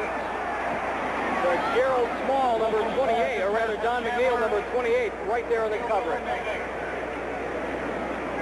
We pause briefly for station identification. This is the NBC television network. KRON-TV, Channel 4, San Francisco. Mike Adamle and Dave Rowe here in the Orange Bowl with the Dolphins trail the Oakland Raiders 21-3. The Raiders are threatening once again at the 15-yard line of Miami. 2nd down and 10, and now Todd Christensen, number 46, in the Oakland backfield. Wilson, the throw. He's got Christensen. Ernie Rowe, number 55, was there in the coverage, but Christensen had a step and perhaps the touch that will only come with years and years of experience. That was the only thing missing on that Marc Wilson pass. It certainly was. Marc Wilson throwing the ball excellent. We can't talk too much about the consistency he's had today, and as the Oakland Raider fans know that right now there's happiness in Raiderville. The Oakland Raiders have got one fan out there, a good friend of mine, Ralph Greer, who is probably one of the greatest fans in this league, and I know he's enjoying today's game. Barnwell, number 80, in the slot to the left along with Chandler. 3rd down and 10. Wilson up top looking for Barnwell. Again, nice coverage supplied by Don McNeil. And number 50, Larry Gordon. So Chris Barr will step onto the field in an attempt a field goal for Oakland. An interesting sideline as we watched Marc Wilson walk this sideline is that they didn't really think he was a great leader until he came to this team, and they say that that's one area that he's really worked hard on, is leading these Oakland Raiders. And you know, of course, the great Kenny Stabler, of course. Look at that arm, by the way. I believe that's where he got his arm hurt on that tackle earlier on that kickoff. From 32 yards out, Chris Barr's kick is up, and it is good. So Barr, bad arm and all, lengthens the Raiders' lead, 24-3. We have 8:34 remaining here in the 3rd quarter. It really affects a field goal kicker with his arm in a sling like that. And look at this boot by Ray Guy. Fulton Walker fields it about 8 yards deep in his own end zone. Mr. Guy can just do it all. Hunting, place kicking. He kicked very, very well when I was with Oakland, and of course Chris Barr, has kicked also well. But Ray, the thing that made Ray so great is that he was the 11th man on that kickoff team, and many times had the game-saving tackle. Well, look who's new there. Number 10, John Strock, the backup quarterback, has replaced David Woodley. He is the insurance policy that Don Shula enjoys. He's going to try to get things going for the Dolphins. Jeff Taves, number 60, has replaced Bob Kuchenberg now. And then up.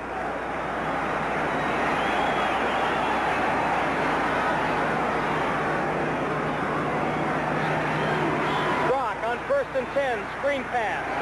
Out to Eddie Hill with 3 blockers in front of him, bounces it outside, and he's got a Miami 1st down up of bounds at the 35-yard line. Tackled by Matt Miller. Gain of 15 yards. Right now, let's go to Byron Day in New York for an NFL update. We've got a wild scramble in the AFC's Eastern Division if Miami does not manage to beat the Oakland Raiders here this afternoon. 1st and 10 at their own 36. Strock to throw again. To Cephalo. Knocked out of bounds by Monty Jackson after a gain of 2nd down and 3.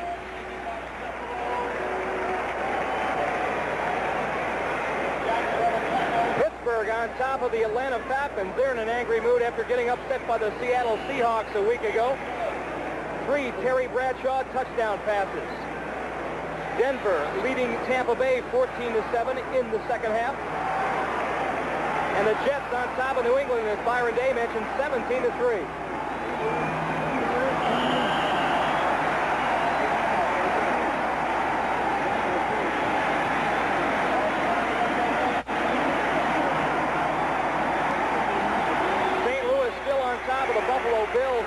Another big game in the AFC's Eastern Division.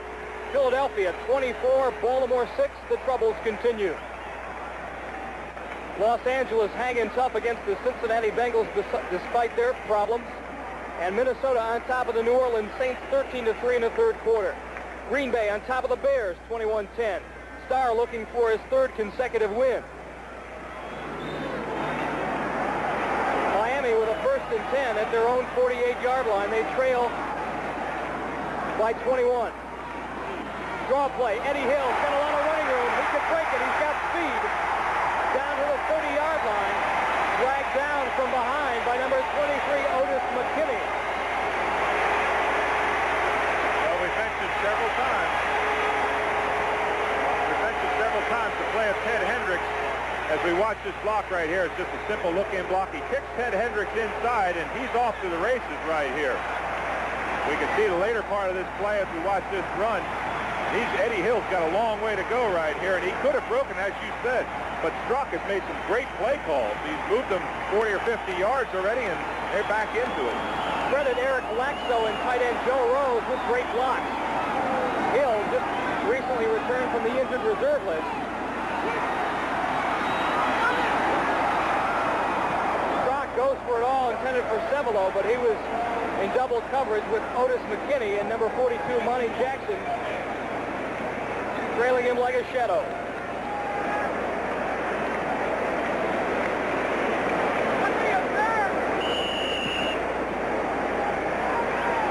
Don Shula does believe that David Woodley is the Dolphins' future. However, he is never, ever afraid of putting Don Strzok into the contest. Well, at this early tenure in Woodley's career, he's got to realize he's going to have up and down games, and that's what Shula does realize that.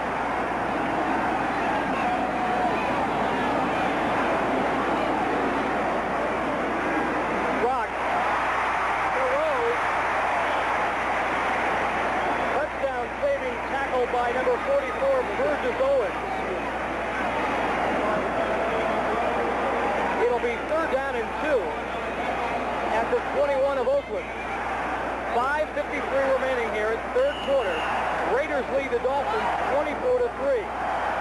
In this 3rd down situation, Miami's only converted 3 out of 11, and that's a very poor percentage. They've got to do better than that to get back into this game.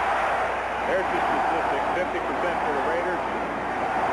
Not too good for the old Miami Dolphins. Exchange problems. Number 63, Marc Dennard, 3rd-year man out of Texas A&M. They say a center can never be offsides, and he wasn't that one time, but all the other 10 guys were.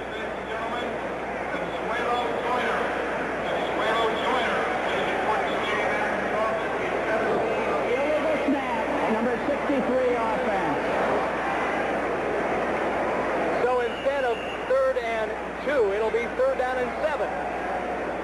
John Sandusky, the man with the headset on, offensive line coach for the Miami Dolphins, next to Don Shula. 3 wide receivers in the game. Tommy Vigorito in the slot, left slot. That's the 3rd wide out for Miami. He's got Vigorito and a 1st down.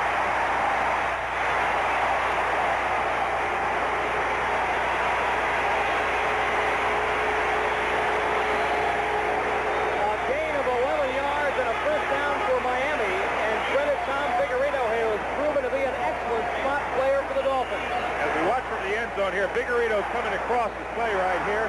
There's the pass he catches it. If it had been a good pass, he might have gone all the way. But this Miami fan, they've sat through almost 3/4 of the game and haven't had anything to cheer about. They've come alive now. 62,000 plus here in the Orange Bowl. Cephalo in motion right. Rock to Eddie Hill. To the block in front. Down to 10 yards. Number 64 out in front. Burgess Owens made the tackle. What a block here on Rod Martin as we watch him coming in from his linebacker spot. Right there. Good block. Rolls into him. Of course, drives him off and knocks him off his feet. They've got a chance to get back in this ballgame. They've got to score on this drive. There's no question of that. Eddie Newman, a 9-year pro out of Duke, all-pro material. An outstanding job at right guard for the Dolphins. 2nd down and 5.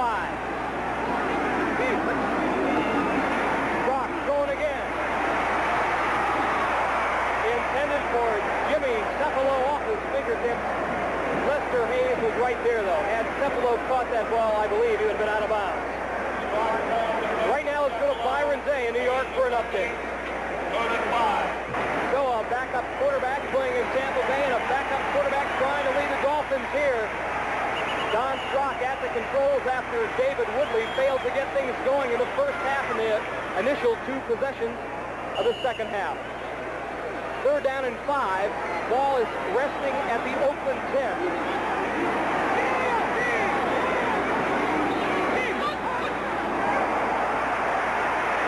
Flags are down, almost picked off by Money Jackson, intended for Juriel Harris. It's going to bring up a big call right here, whether the quarterback tried to draw him off sides, which he's unable to do, or whether it was drawn off just by the count. What it is, because the fans answered it. They called offsides, of course, on the Oakland Raiders. Here's Jerry Seaman, the head referee. He'll be making the call as they walk off 5 yards against the Raiders.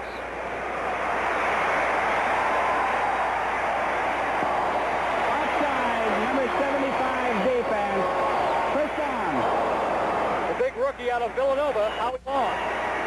We can see him jump to the right side of our picture here. The voice inflection drew him off, and it's something that every young rookie's got to learn, that you don't go on the sound, you go on the ball. Voice inflections are okay, head bobs are out. That's right. illegal. Exactly right. 1st and goal from the 5. Miami desperately needs a score.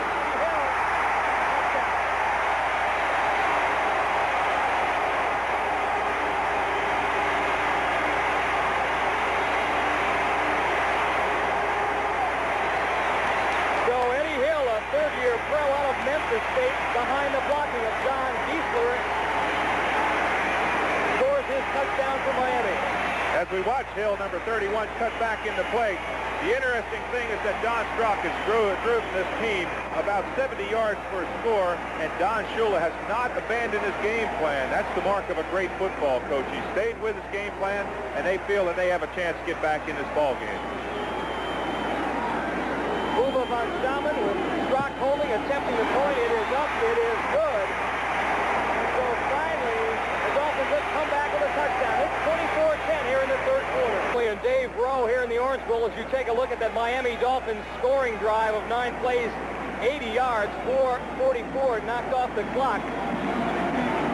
It took the Dolphins nearly 3 quarters to come up with their initial touchdown. Raiders lead 24-10. Von Stammen picked off. Hits a beauty. Hawkins, deep in his end zone, says, I'm going to play it smart and stay in.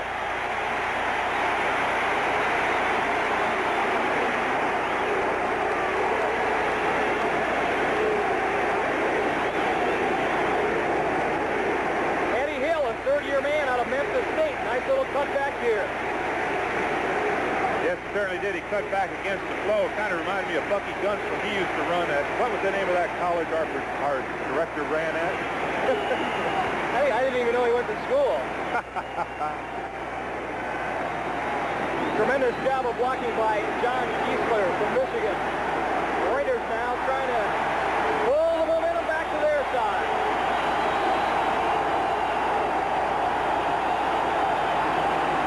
Again, Wilson to throw. 1st and 10 screen to Derek Jensen.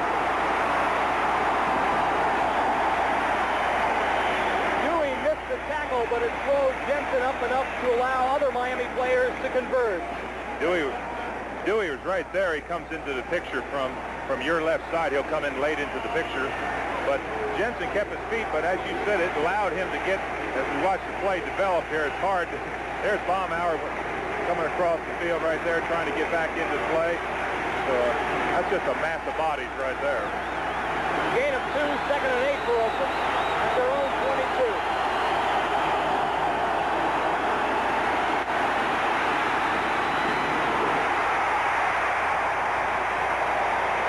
They intended for Cliff Branch, or rather Malcolm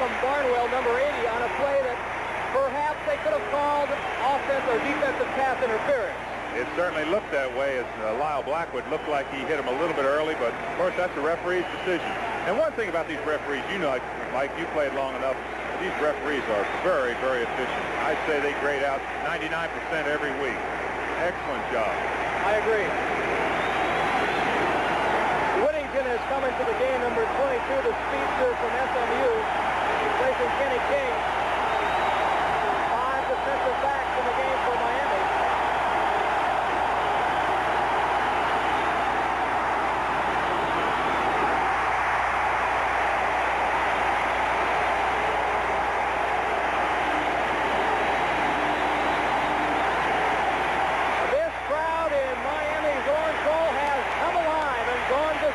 Because of the great defensive play of the Miami Dolphins. Watch A.J. Dewey coming around the outside here. Again, putting that ever-present pressure right there on Marc Wilson, and he knows he's there. But you're right, the crowd has come alive, and Miami's going to get the ball in good field position unless Ray Guy gets off one of those patented 60 or 70-yarders.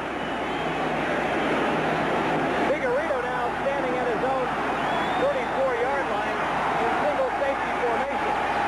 Bolton Walker is at about midfield. Punt is high. Figueredo fields it at his 36. Across the 40. And knocked out of bounds by Todd Christensen, number 46. So Miami, after a 41-yard punt by Ray Guy and an 8-yard return, will put the ball in play there. We've got 2:38 remaining here in the third quarter. The Raiders lead 24-10. Stay with us.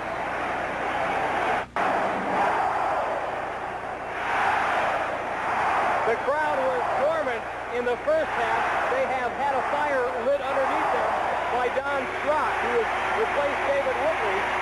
Got the Dolphins on the board with a touchdown, and now has them threatening again. Strock on 1st and 10 to Joe Rowe. Gain of 5 or 6 on the play.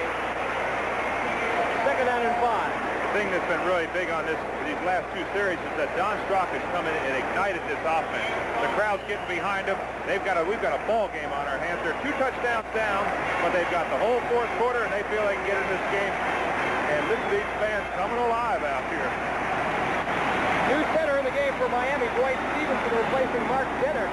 So keep an eye on the center scheme. Strock again to throw. Going to Harris.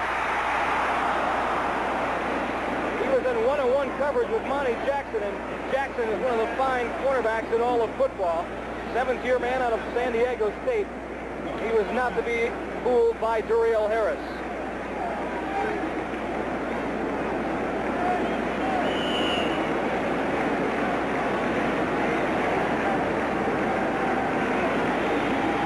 So it's 3rd down and 5 for Miami. 2:27 remaining here in the third quarter.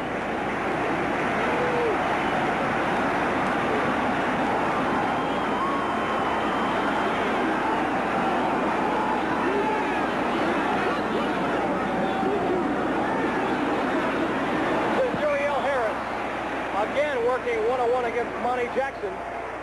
Nothing doing. So for the first time in the second half, Tom Orris, the rookie free agent from Ohio State, will come onto the field and punt for the Dolphins. And boy, has he been effective inside the 20-yard line. I think he's got 1 or 2 today, and he's got 14 already for the year. So he's had an excellent punting average for these Miami Dolphins. For a change, Dave, he's not punting from his own end zone. That's right. This time he's at his 36. Ted Watt standing at his 13. Orris bounces at the 10, but into the end zone for a touchback. So the Oakland Raiders were able to stifle Don Strock and company on a 48 yards into the end zone.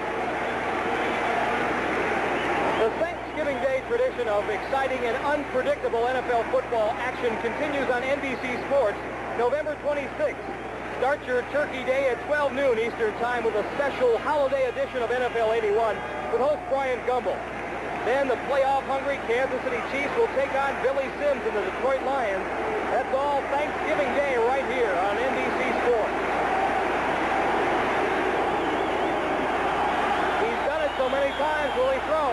and 10. No, give us to 38, Chester Willis. He gains about 4.5 yards, 5 yards out to the 25. 2nd and 5. Has been the situation so many times this year. The Oakland Raiders have played almost perfect football through almost three-quarters of the game as we watch Dewey coming across there, and he does an excellent job. But the point I was going to make is that I know Tom Flores is over there saying, let's not have a turnover, let's not have a fumble in this situation because it's just a crush. A.J. Dewey found out what it was like to be manhandled by Art Shell.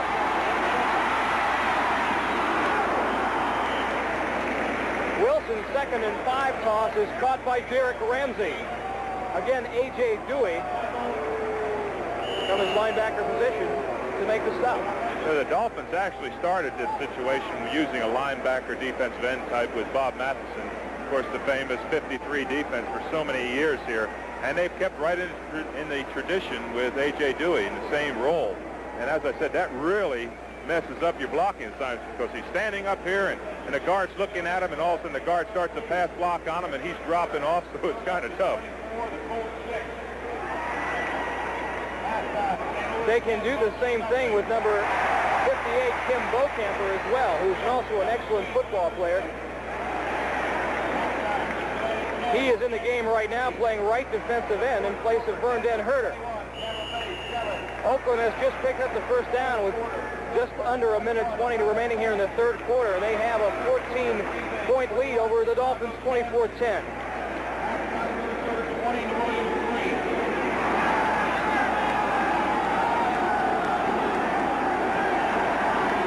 Slot formation left for the Raiders. Branch in the slot, Chandler out wide, flag on the play, flip to Chester.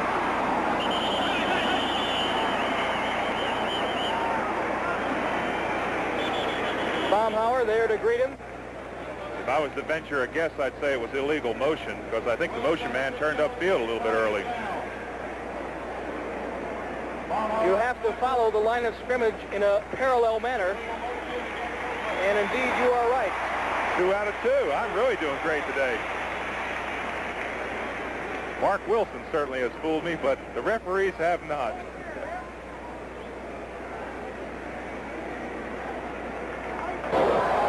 Illegal motion, number 31 offense.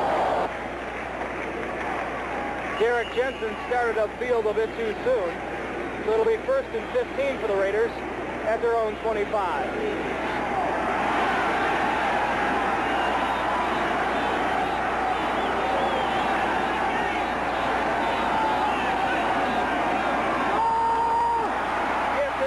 Jensen breaks 1, 2, 3 tackles. Hooks his way out across the 30-yard line before Ernie Rowe brings him down. The Oakland Raiders have been traditionally a big fullback team with the Marv Hubbard days and the Mark Van Eegen days, and Jensen certainly fits right into that mold, the big old fullback following those big old offensive linemen. Again, if you're looking for factors in that 4-6 Oakland record, as most Bay Area fans know, Mark Van Eegen has not been in the lineup because of hamstring problems, and now did not play today because of a knee. They take Kim Bocamper off the field. But Van Eegen is Oakland's all-time leading rusher, and you just don't replace a guy like that overnight. As promising as Jensen is, he is not quite yet Mark Van Eegen. Well, there's so many other intangibles, the handoff time, the quarterback having the confidence in him. There's a lot of things that enter into that.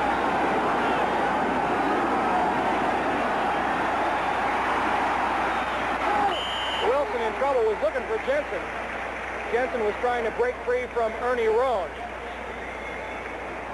The ubiquitous one out of Henderson, Arkansas. Well, Bob Trumpy and Bob Costas are enjoying quite a game in Atlanta.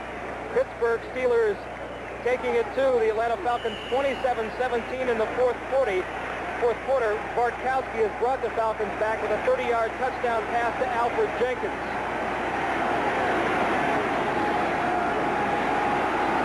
Denver 24-10 over Tampa Bay. Steve DeBerg has come on to replace Greg Morton and has thrown a touchdown pass to Larry Canada. Jensen, top of New England, 17-6. Wilson to throw on 3rd and 8. Number 58, Kim Bocamper.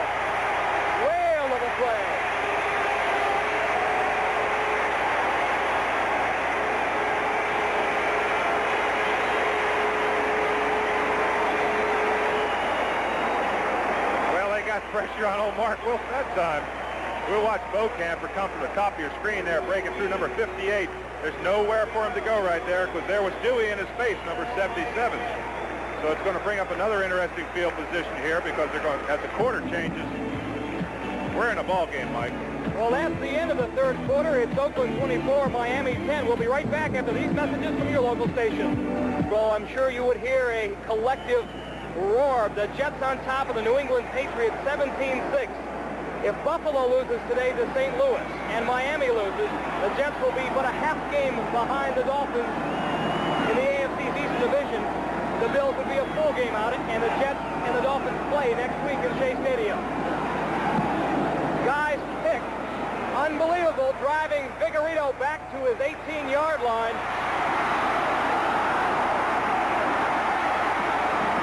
Finally, Ted Watt strings it out and knocks him out of bounds at the 21-yard line. A 58-yard punt, a 3-yard return. 59 yards.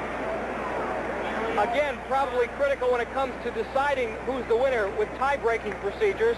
Buffalo has a 4-1 interdivision record. Miami has a 3-1-1 interdivision record. The Jets have a 3-1-1 interdivision record. However, could go to 4-1-1 with a victory over the Patriots. Miami is playing a AFC Western Division opponent today in Oakland. Of course, Buffalo playing an NFC opponent in St. Louis. Well, a few weeks ago, they were calling for the job of the coach of New York Jets, and now they're cheering for him.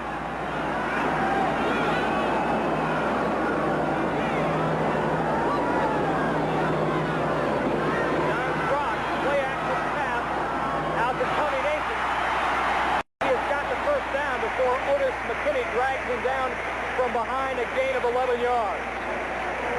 14:32 remaining here in the fourth and final quarter. The Dolphins on a tail end of a 24-10 deficit.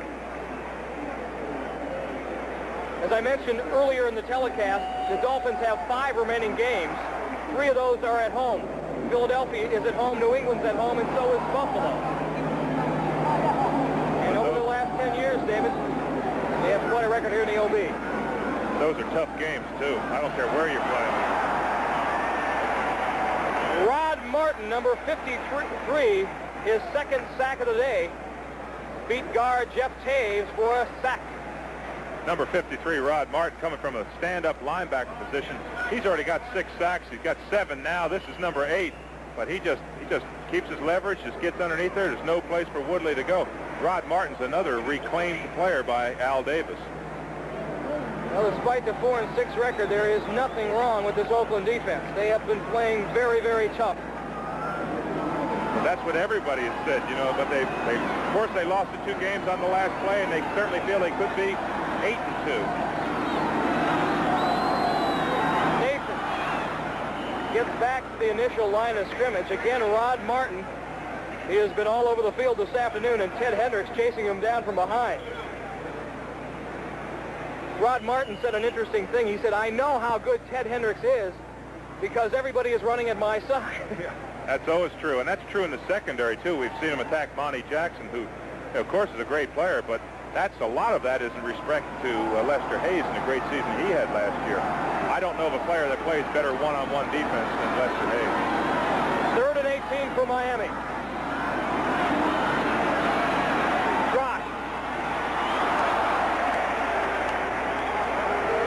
Was looking for Duriel Harris. Burgess Owens was there in the coverage. So Tom Morris will step onto the field and punt the ball away.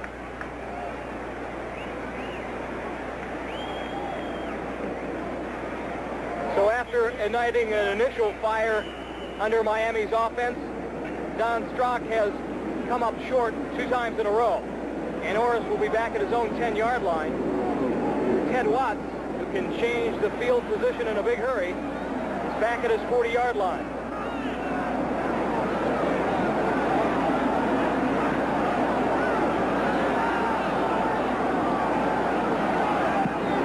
Orris is kicked high and is driving Watts back to his 30 where he calls for a fair catch. And that's where the Raiders will put it in play at the 33, a 43-yard punt and no return. 12:48 to go here in the fourth and final quarter. Raiders lead by 12:48 remaining. And as you can see, the Oakland Raiders on top of the Miami Dolphins, 24-10. story of the day thus far, the play of Marc Wilson. 3 touchdown passes on the day. And a 32-yard field goal by Chris Barr, and you have the Oakland offensive story. Wilson looking for more. Branch. And Dave, that is about the 3rd time that I have seen Branch in that type of pattern pull up short. Well, I think he looked back at the ball that time, and it was an awful high throw, and he might have lost it in the sun or something like that, in fairness to him, but that's a long way to haul it. I'll tell you, boy, you're running 60, 70 yards, but what do you think of the arm of Marc Wilson? Think they've got a good choice, don't you? Oh, he is a gun. Oakland really has no chance of winning the AFC Western Division title. 4 of their 6 losses have come twice to Denver and twice to Kansas City. They can only hope for a wild card berth, and they would have to win their remaining 6. In all probability. Give it to Frank Hawkins. And he is a good-looking youngster out of Nevada Reno. Just 5'10", but 210. Very quick. Gain of 5. It'll be 3rd and 5. Ernie Rowe in there. As you see, the Raiders' remaining schedule. 2 games against San Diego and that 1 against Seattle. The Raiders never play well up in the Kingdome. They certainly do not. They don't like going up there. We never liked it when I was there, and they don't like it now. We haven't talked much about the Oakland Raider offensive line, but they're in a transition period with the age of Upshaw and Art Shell. But they certainly have played well today. Wilson to throw again. To Arthur Whittington, almost a great catch, but a tremendous defensive play by number 48, Gerald Small.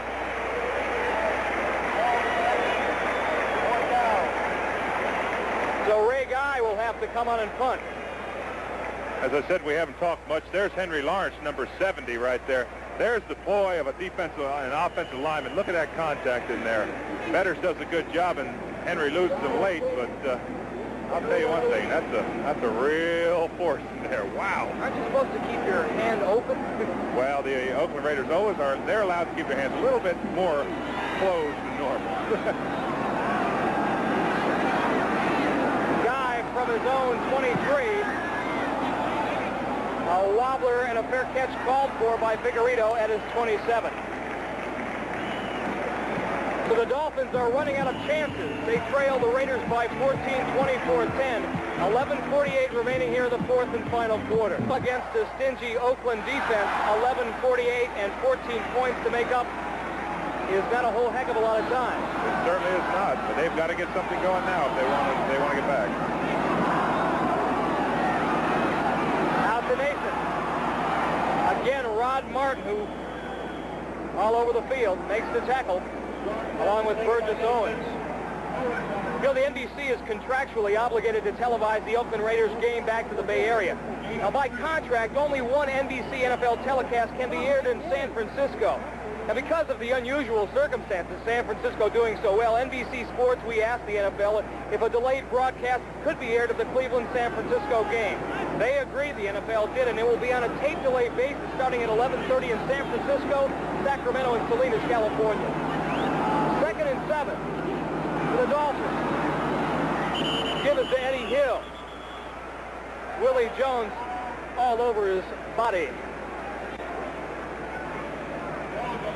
Now, this looks like the Oakland Raiders of yore, a year ago. It certainly does.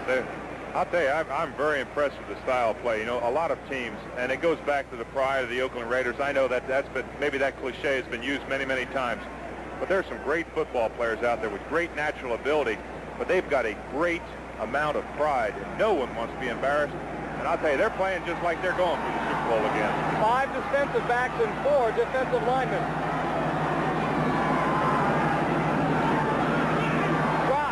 Heavy pressure. Nat Moore, he would have had to have made a tremendous catch from behind. Again, tremendous pressure applied by number 75, Howie Long, and 86. Nasty, they call him, the great Cedric Hardman. Tremendous years with the San Francisco 49ers, and you know him well, David. I certainly do. I've always had a great regard for him. And of course, they're having a lot of fun over in San Francisco, as the fans out there will see a little bit later. You've alluded to it several times, but San Francisco's having some happy moments now. Bill Walsh is struck gold with his young 49er defense and offense. Maurence will punt from his own 15.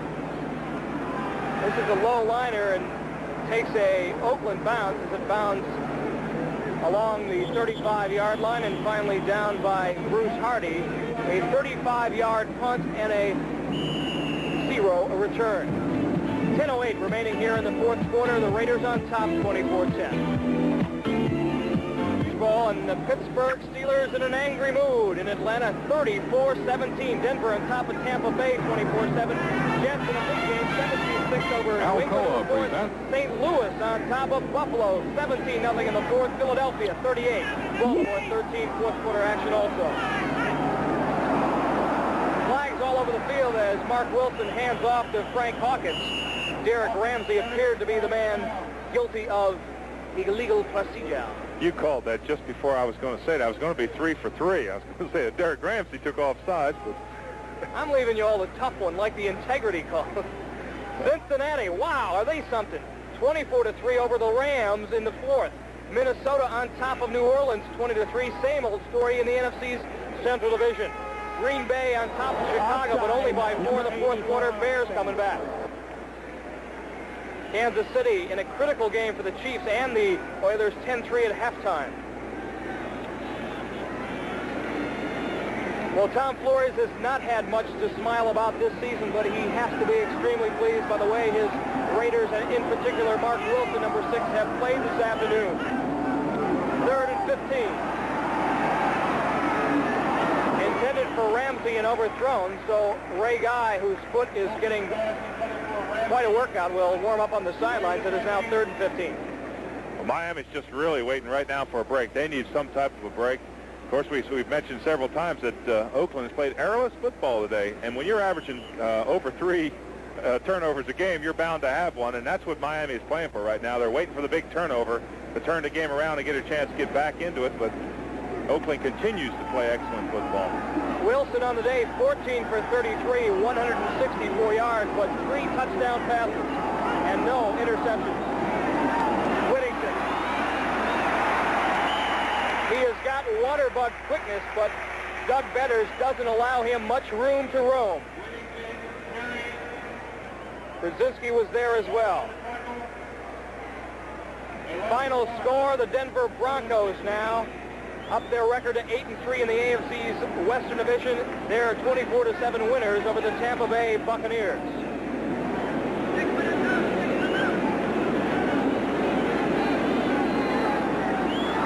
Frank Hawkins has checked into the game for the Raiders. Double wide receiver formation to the left. Malcolm Barnwell in the slot. Wilson going for it all. Ramsey in and out of his hands. Wilson's pass was on target. Ramsey couldn't find the handle.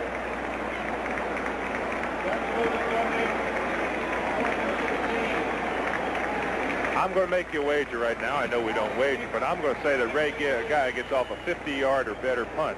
Because knowing Ray like I do, and he's had so many great ones, he hasn't had a bad day, but for him a 43 or 44-yard average is just average. But you watch this one. He punts best under pressure, of course. I can remember my rookie year when we had a punter named Gerald Wilson, and he would shake his head in amazement. He said, someday that boy is just going to kick the living daylights out of me. On the field, I mean. Guys, punt. There it is, David. Woo! Vigorito at his 18. He's got room down the left sideline, and Ray Guy makes a sure tackle. That is the only problem with a punt that long. They are eminently returnable. How long was it? 52 yards, of course. But you know, an interesting thing on that, you saw who made the tackle. There was Ray Guy. That's the point I brought up on the kickoff, that he's always the 11th man. He plays great football, and he's a player continually. Remember, next Sunday, start your Sunday with host Brian Gummel and NFL 81, all the scores and highlights and late-breaking news from around the league. Then an NFL doubleheader featuring a battle of comeback quarterbacks. Craig Morton and the Denver Broncos take on Kenny Anderson and the Cincinnati Bengals. Plus, Miami meets the New York Jets in a key interdivision contest. Miami has 8:51 to get 14 points back. Strock to throw with flags are down. Nathan breaks the tackle of Burgess of 21 yards of the play, but again, flags are down.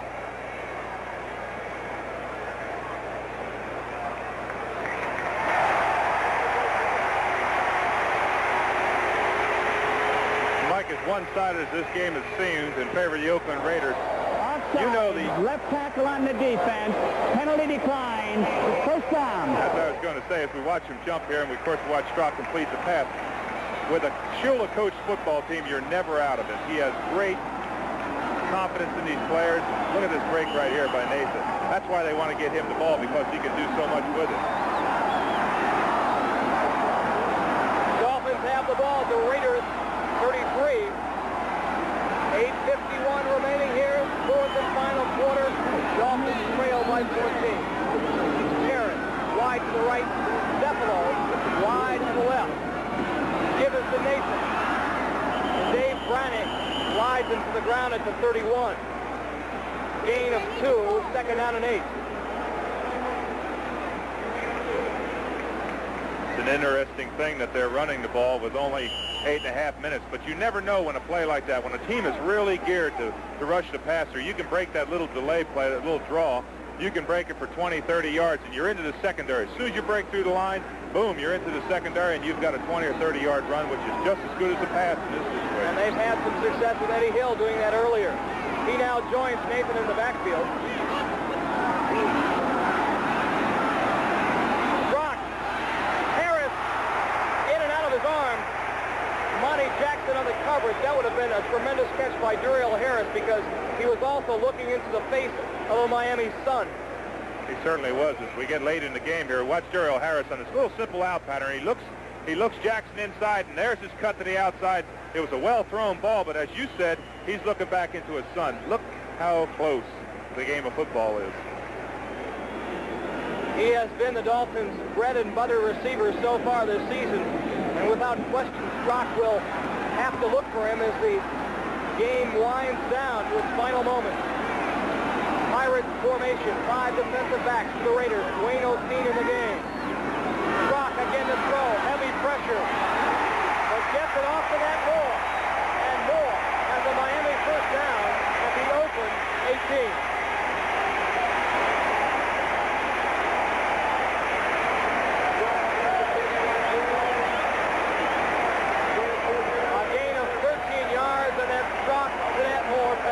That's the best pass that Don Strock has thrown today. Under tremendous pressure as he dropped back, he unloaded that ball to Nat Moore on a crossing pattern, and as you say, picked up the first down. There's a lot of time left. Strock again to Stefano. Inside the 10 to the 7. First and goal to go for the 7-yard line, 11-yard completion.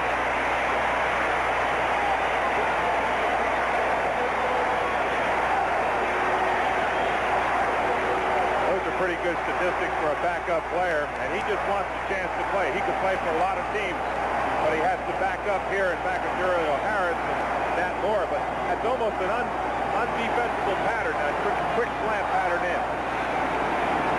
Stefano now wide to the right. Miami first and goal to go on their own 8-yard line.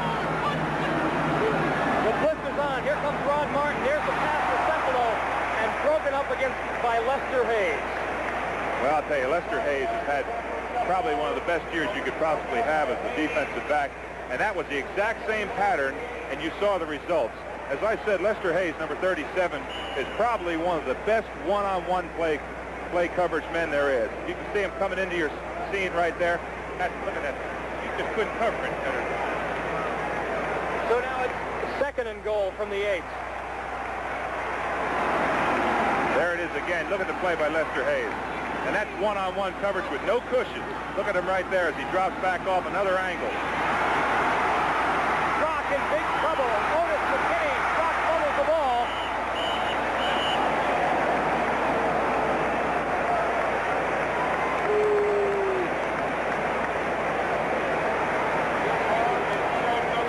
And fortunately for the Dolphins, he recovers his own fumble. Now, Dave Rowe, what do you do?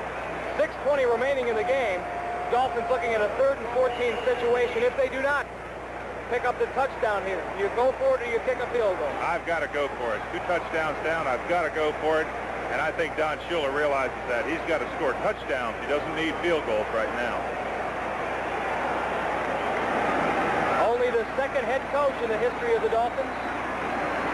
George Wilson was the original coach when the franchise got underway back in 1966.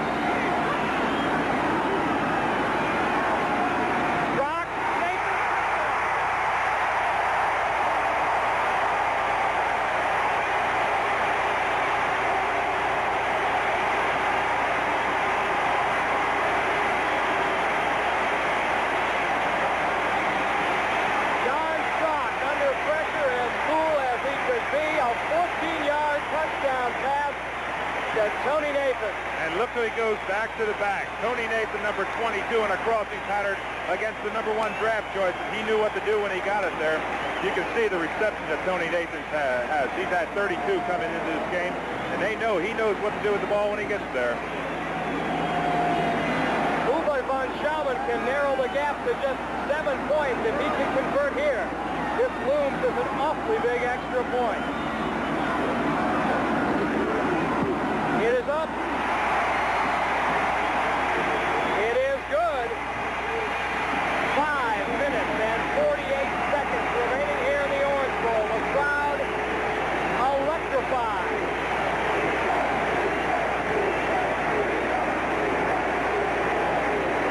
Here's the TD one more time, Dave. As we watch Tony Nathan will swing out of the pattern on the right side of your set, you can see him. He's just one-on-one right there with Ted Watson. It's no contest. Look at those receptions just for the day. 7 receptions, almost 100 yards, and 1 touchdown. Shula's got his Dolphins back in this ball game. 5:48 remaining. They trail the Raiders by 7, 24-17. You say back in the game, but I bet you Don Shula never thought that he was out. I listened to a great conversation between he and Al Davis ahead of time. Boy, they must be great friends. They have a great lot of respect for each other.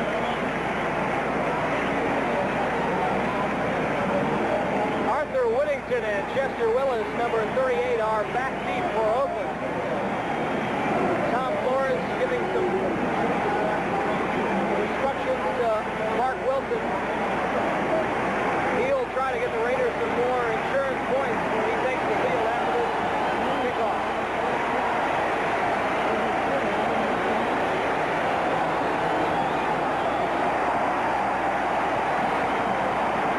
Whittington at his own goal line.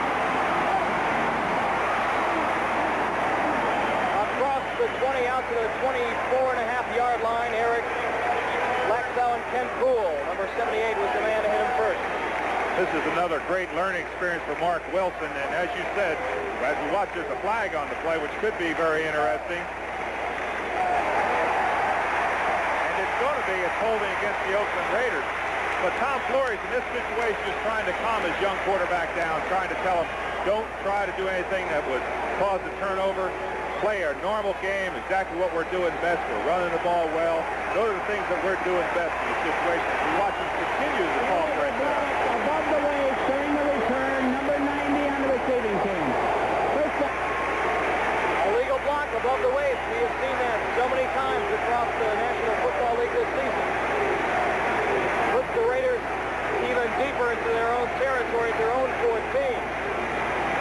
David, they've had a lot of success throwing the ball on 1st and 10. Will they gamble? As we look at this final, Jets 17, New England 6.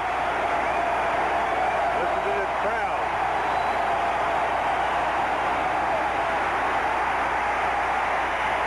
Getting conservative. Yes, he is. He has to in this situation because, again, he doesn't want the turnover. They've had so many this year, and that's what Tom has said to him, Coach Flores on the sideline, saying, Mark, go to what you do best. See if we can pick up a first down, get the momentum back onto our side, and control the ball. If you look at that Jet final, I'm sure that Walt Michaels is not hoping for a Miami comeback. Second down and 7 at the 17. 5:04 remaining. Wilson, Kenny King trying to go outside. Glenn Blackwood, number 47, drags King down.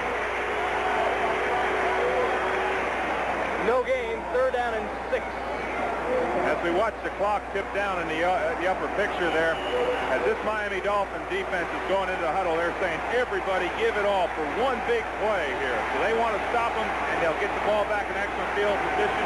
And then it's going to be put the burden on the Oakland Raiders.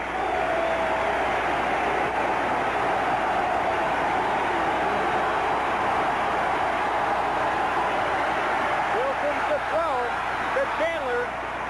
First down. Oakland's third down efficiency has been cut down this year by the absence of Bob Chandler in the lineup. There is why he's so important.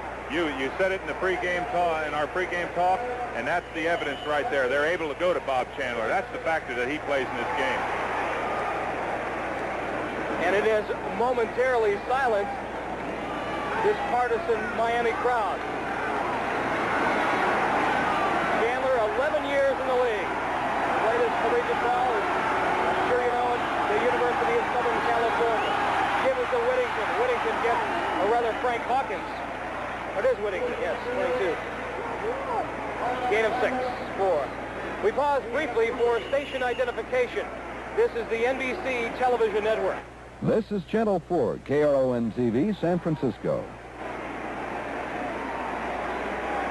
Mike Adamle and Dave Rowe here in the Orange Bowl. Miami trailing the Raiders 17-24 by 7 points. But the Raiders have the ball with 3:41 remaining.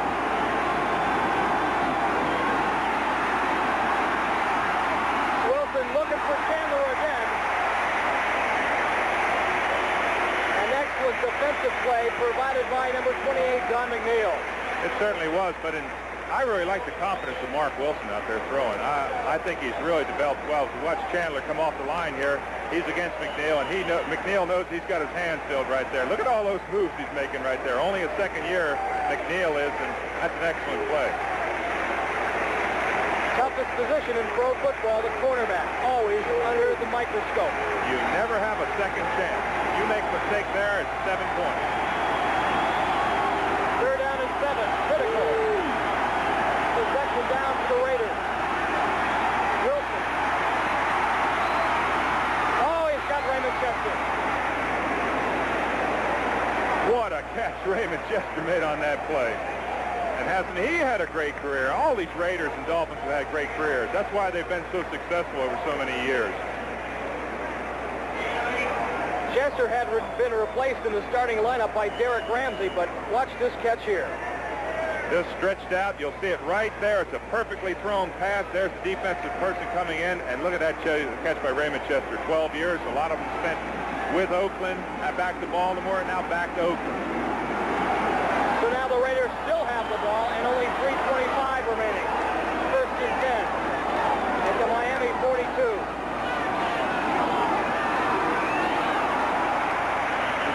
Chester Willis, the ball carrier, for 1 or 2.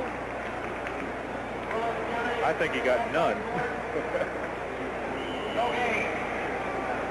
Another final in the National Football League, and this is why this season is so hard to figure out.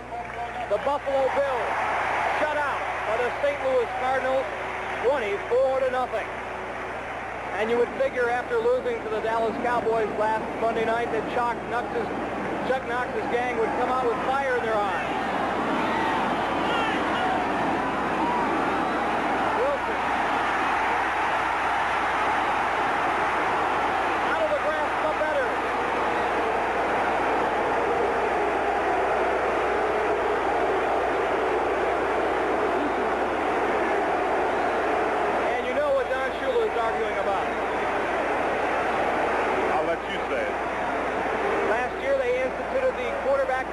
Rule. Right. If he is in their grasp, they should blow the whistle. That's what Shula felt right there. He certainly did. You know, another sidelight as we watch Wilson here on his scramble. He's done this several times this year. He's checked quite a few scrambles. Right there, was he in the arms of a, well, I would think it was close. But he's got a good ability to run. But what I was going to say in Buffalo in that St. Louis game, you know, Buffalo was embarrassed last week, and I mean, St. Louis was embarrassed, and they certainly played with some pride today, didn't they?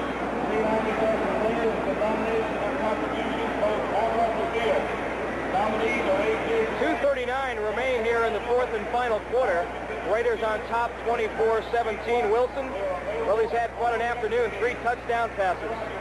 One to Bob Chandler of 37 yards, one to Derek Ramsey, another one of 13 yards to Todd Christensen. Raiders led early, 21-0. Von Schaman gave the Dolphins their first points of the day right before halftime with a field goal. And then Strock took over in the second half for Miami and led them down the field for a score. First a touchdown run by Eddie Hill, and then that touchdown pass to Tony Nathan. That's how it stands. That's how the picture was painted here in the Orange Bowl this afternoon. 3rd down and 6 for the Raiders. And Wilson, the last 2 third down possessions, has been able to come up with big, big plays. David, if Miami loses this game, they will drop to 7-3-1 and make that contest next week in Shea Stadium a most interesting one. Yes, it certainly will. That's what you call it, basically a very tight 3-top division. There you see the clock. Situation, ball at the Oakland 45-yard line. Wilson looking at a 3rd and 6 situation.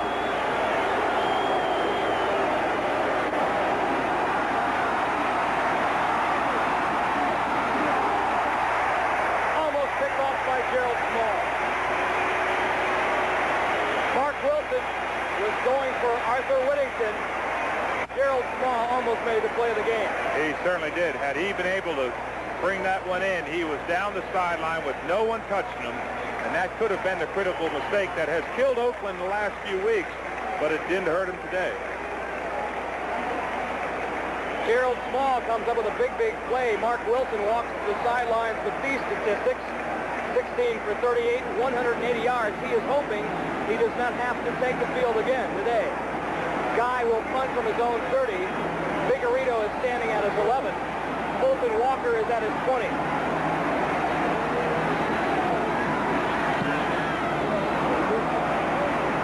Guy,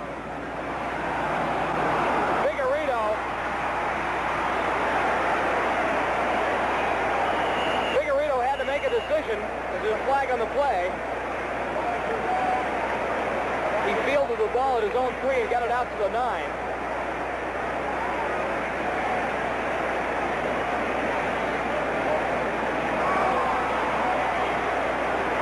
An illegal push above the waist call against the Miami Dolphins will send them back even deeper.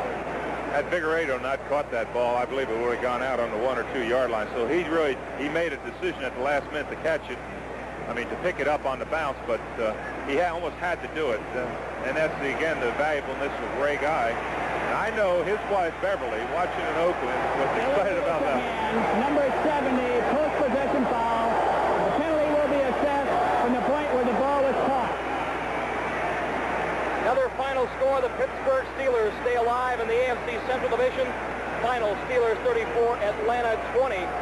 Steelers now 6-5, but the Bengals with a win over the Los Angeles Rams, they're 8-3.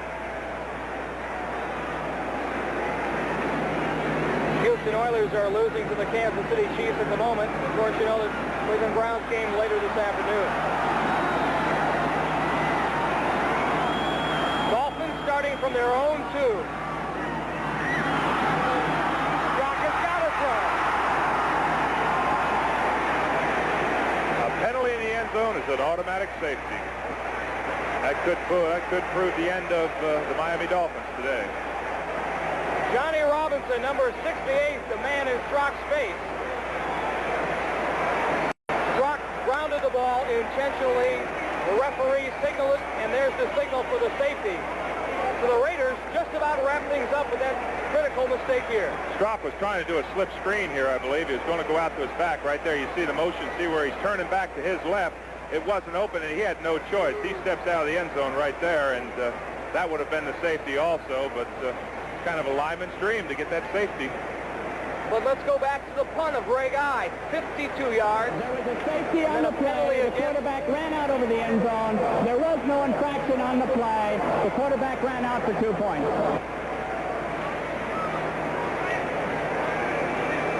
So it was not intentional grounding. However, there was a flag in the play. He did, as you saw in the replay, step beyond the end line. Yes, he did, but I don't think that was a good play selection because it takes too much time. You've got your defensive lineman really teeing off in that situation.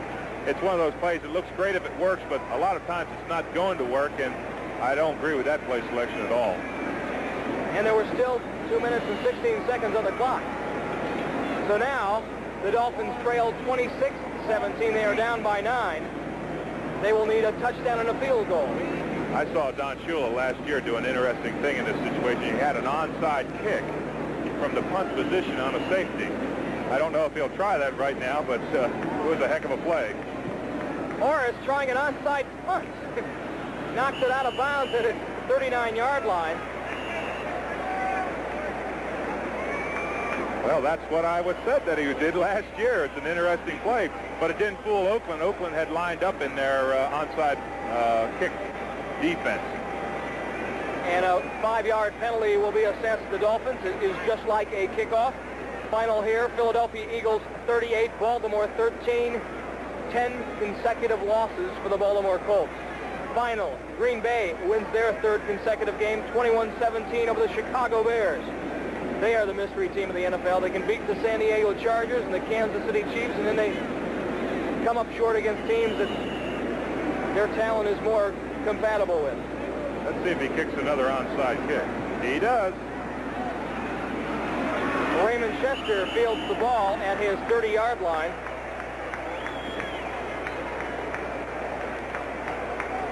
And so the prospects of a Miami win do not look very promising. Very dampened. But that's a sign of a great coach. I saw him win last year with that same exact kick. NFC Eastern Division contest. Phil Simms has put the New York Giants on top of the Washington Redskins with a 6-yard touchdown pass to Johnny Perkins.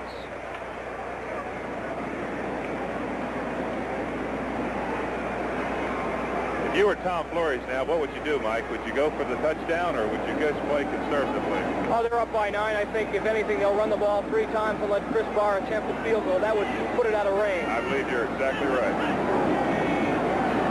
Give it to Frank Hawkins, number 27. He probes the middle of the Miami defensive line.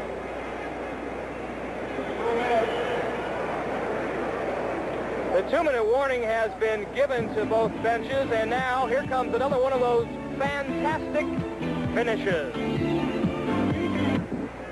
The executive producer of NBC Sports is Don Ohlmeyer. The coordinating producer of football is Ted Nathanson. Telecast of today's game is being produced by Kenneth Edmondson, directed by Bucky Guntz. Technical director Bill Tobey, associate director Bill Zoltan. Thank you, gentlemen. Also, thank you to our spotters, Harry Von Suskel and Bo McComas. I have to mention their names because they won't let me go water skiing with them next time I come down to Miami.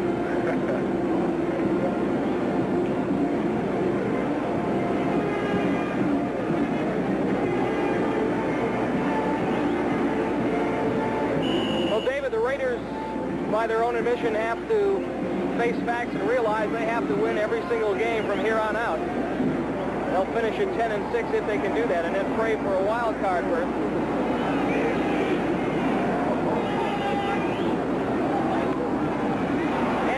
Chester Willis, brought down by Blackwood, Lyle Blackwood, that is, number 42.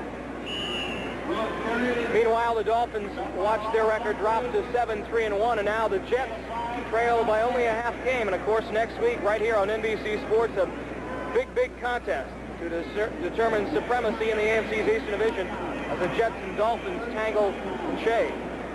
Right now, they really become important, but you know, this Oakland Raider team, they still feel they have a chance with a record of 10-6. They feel they have a shot, so they had to win this one. They've done it. They've got 5 more to go, or 4 more to go after this week, and they still feel they have a shot. They play the Chargers next week in Alameda County Stadium. One of 2 games remaining with San Diego. They also face the Steelers on Monday night, December 7th. They have the Bears at home, but they play Seattle away.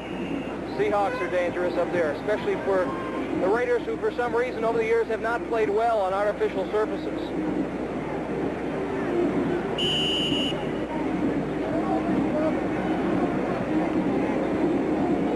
153 seconds remaining here in the Orange Bowl. The Raiders enjoy a 9-point lead over the Miami Dolphins, 26-17. Third down and 2, ball at the 22. Wilson gives to Frank Hawkins, and Hawkins has a first down as he rumbles down to the 17-yard line. Next Saturday on NBC Sports World, it's the ladies lifting incredible weights in the... It's usually a time where he and Dave Dalby, of course, would be out of the game, but they're in again in a transition period. It's kind of tough for old Uppy. Give us to Hawkins again. Oakland electing to, in a gentlemanly manner, run out the clock. There's old Uppy. A long time, a long career. I played against him and I played with him. Very outspoken, but quite a gentleman.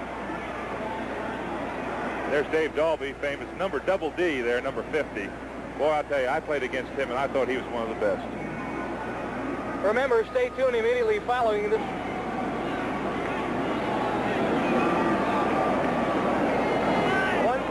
Remaining. Timeout. Gives it to Chester Willis. Willis has the first down and the touchdown. So Chester Willis, another rookie running back out of Auburn, scampers 15 yards around right end for an Oakland score they didn't need. It is now the Raiders 32, the Dolphins 17.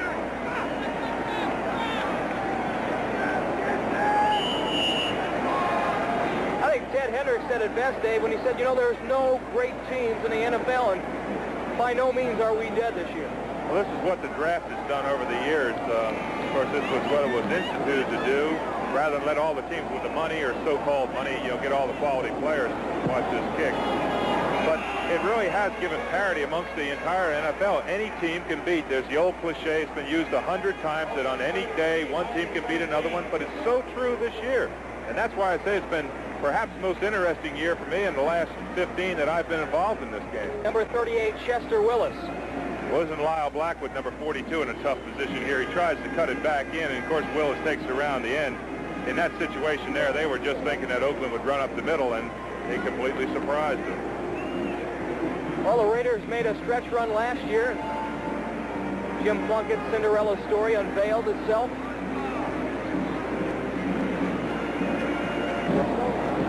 Remember, that game will be on a tape delay basis in San Francisco at 11:30 this evening. Eddie Hill fields the ball for the Dolphins, takes it out to his 35-yard line. No timeouts remaining for Miami. If you think things are hot on the Raiders side, I smell something burning up here in the booth, and it's got me quite concerned. 33 points against the Miami Dolphins is the most that has been scored against the Don Shula team since 1970, which was his very first year here. Play football. Strock to Eddie Hill across the 40. Finally down by number 56, Jeff Barnes.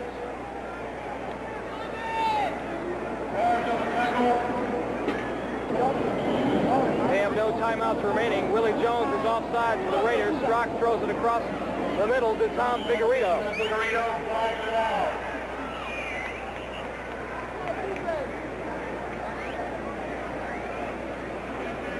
Again, the star of the day has been Oakland quarterback Marc Wilson. Prior to today's game, just 3 touchdown passes, but he's thrown 3 today. Outside, number 90 defense.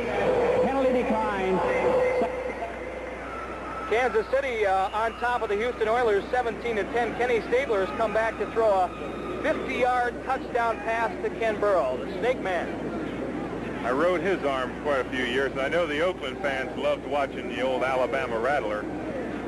He was, oh, what a great player, and a great person. Strock almost picked off by Dwayne Osteen. Was that ever a play? Well, they're calling it that he touched the ball, it bounced off his hands into the hands of another guy and over to the receiver.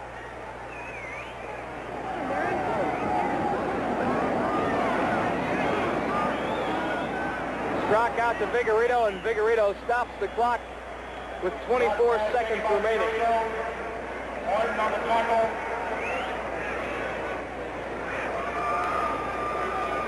So Strock did a fairly masterful job of coming in a relief role of David Woodley. Minnesota final over New Orleans Saints 20-10.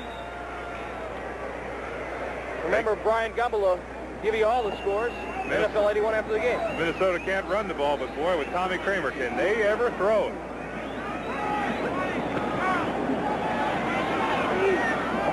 Screen pass to Eddie Hill. Otis McKinney there, so is Jeff Barnes. And that should about do it.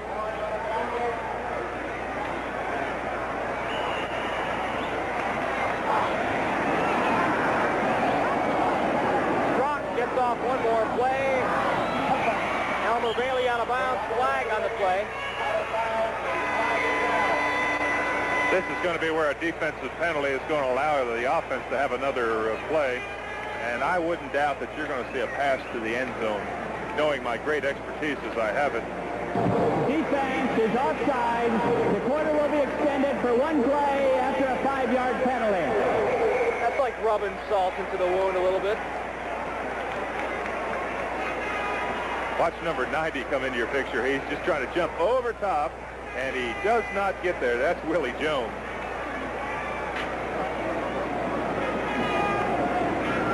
We had mentioned erroneously earlier that the 33 points against the Dolphins was the most scored against them since 1970. They actually had 34 scored against them a year ago.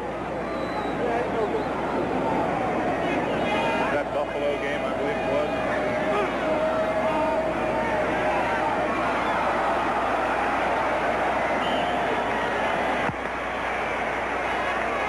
Actually, they had 36 scored against them against. No, 34.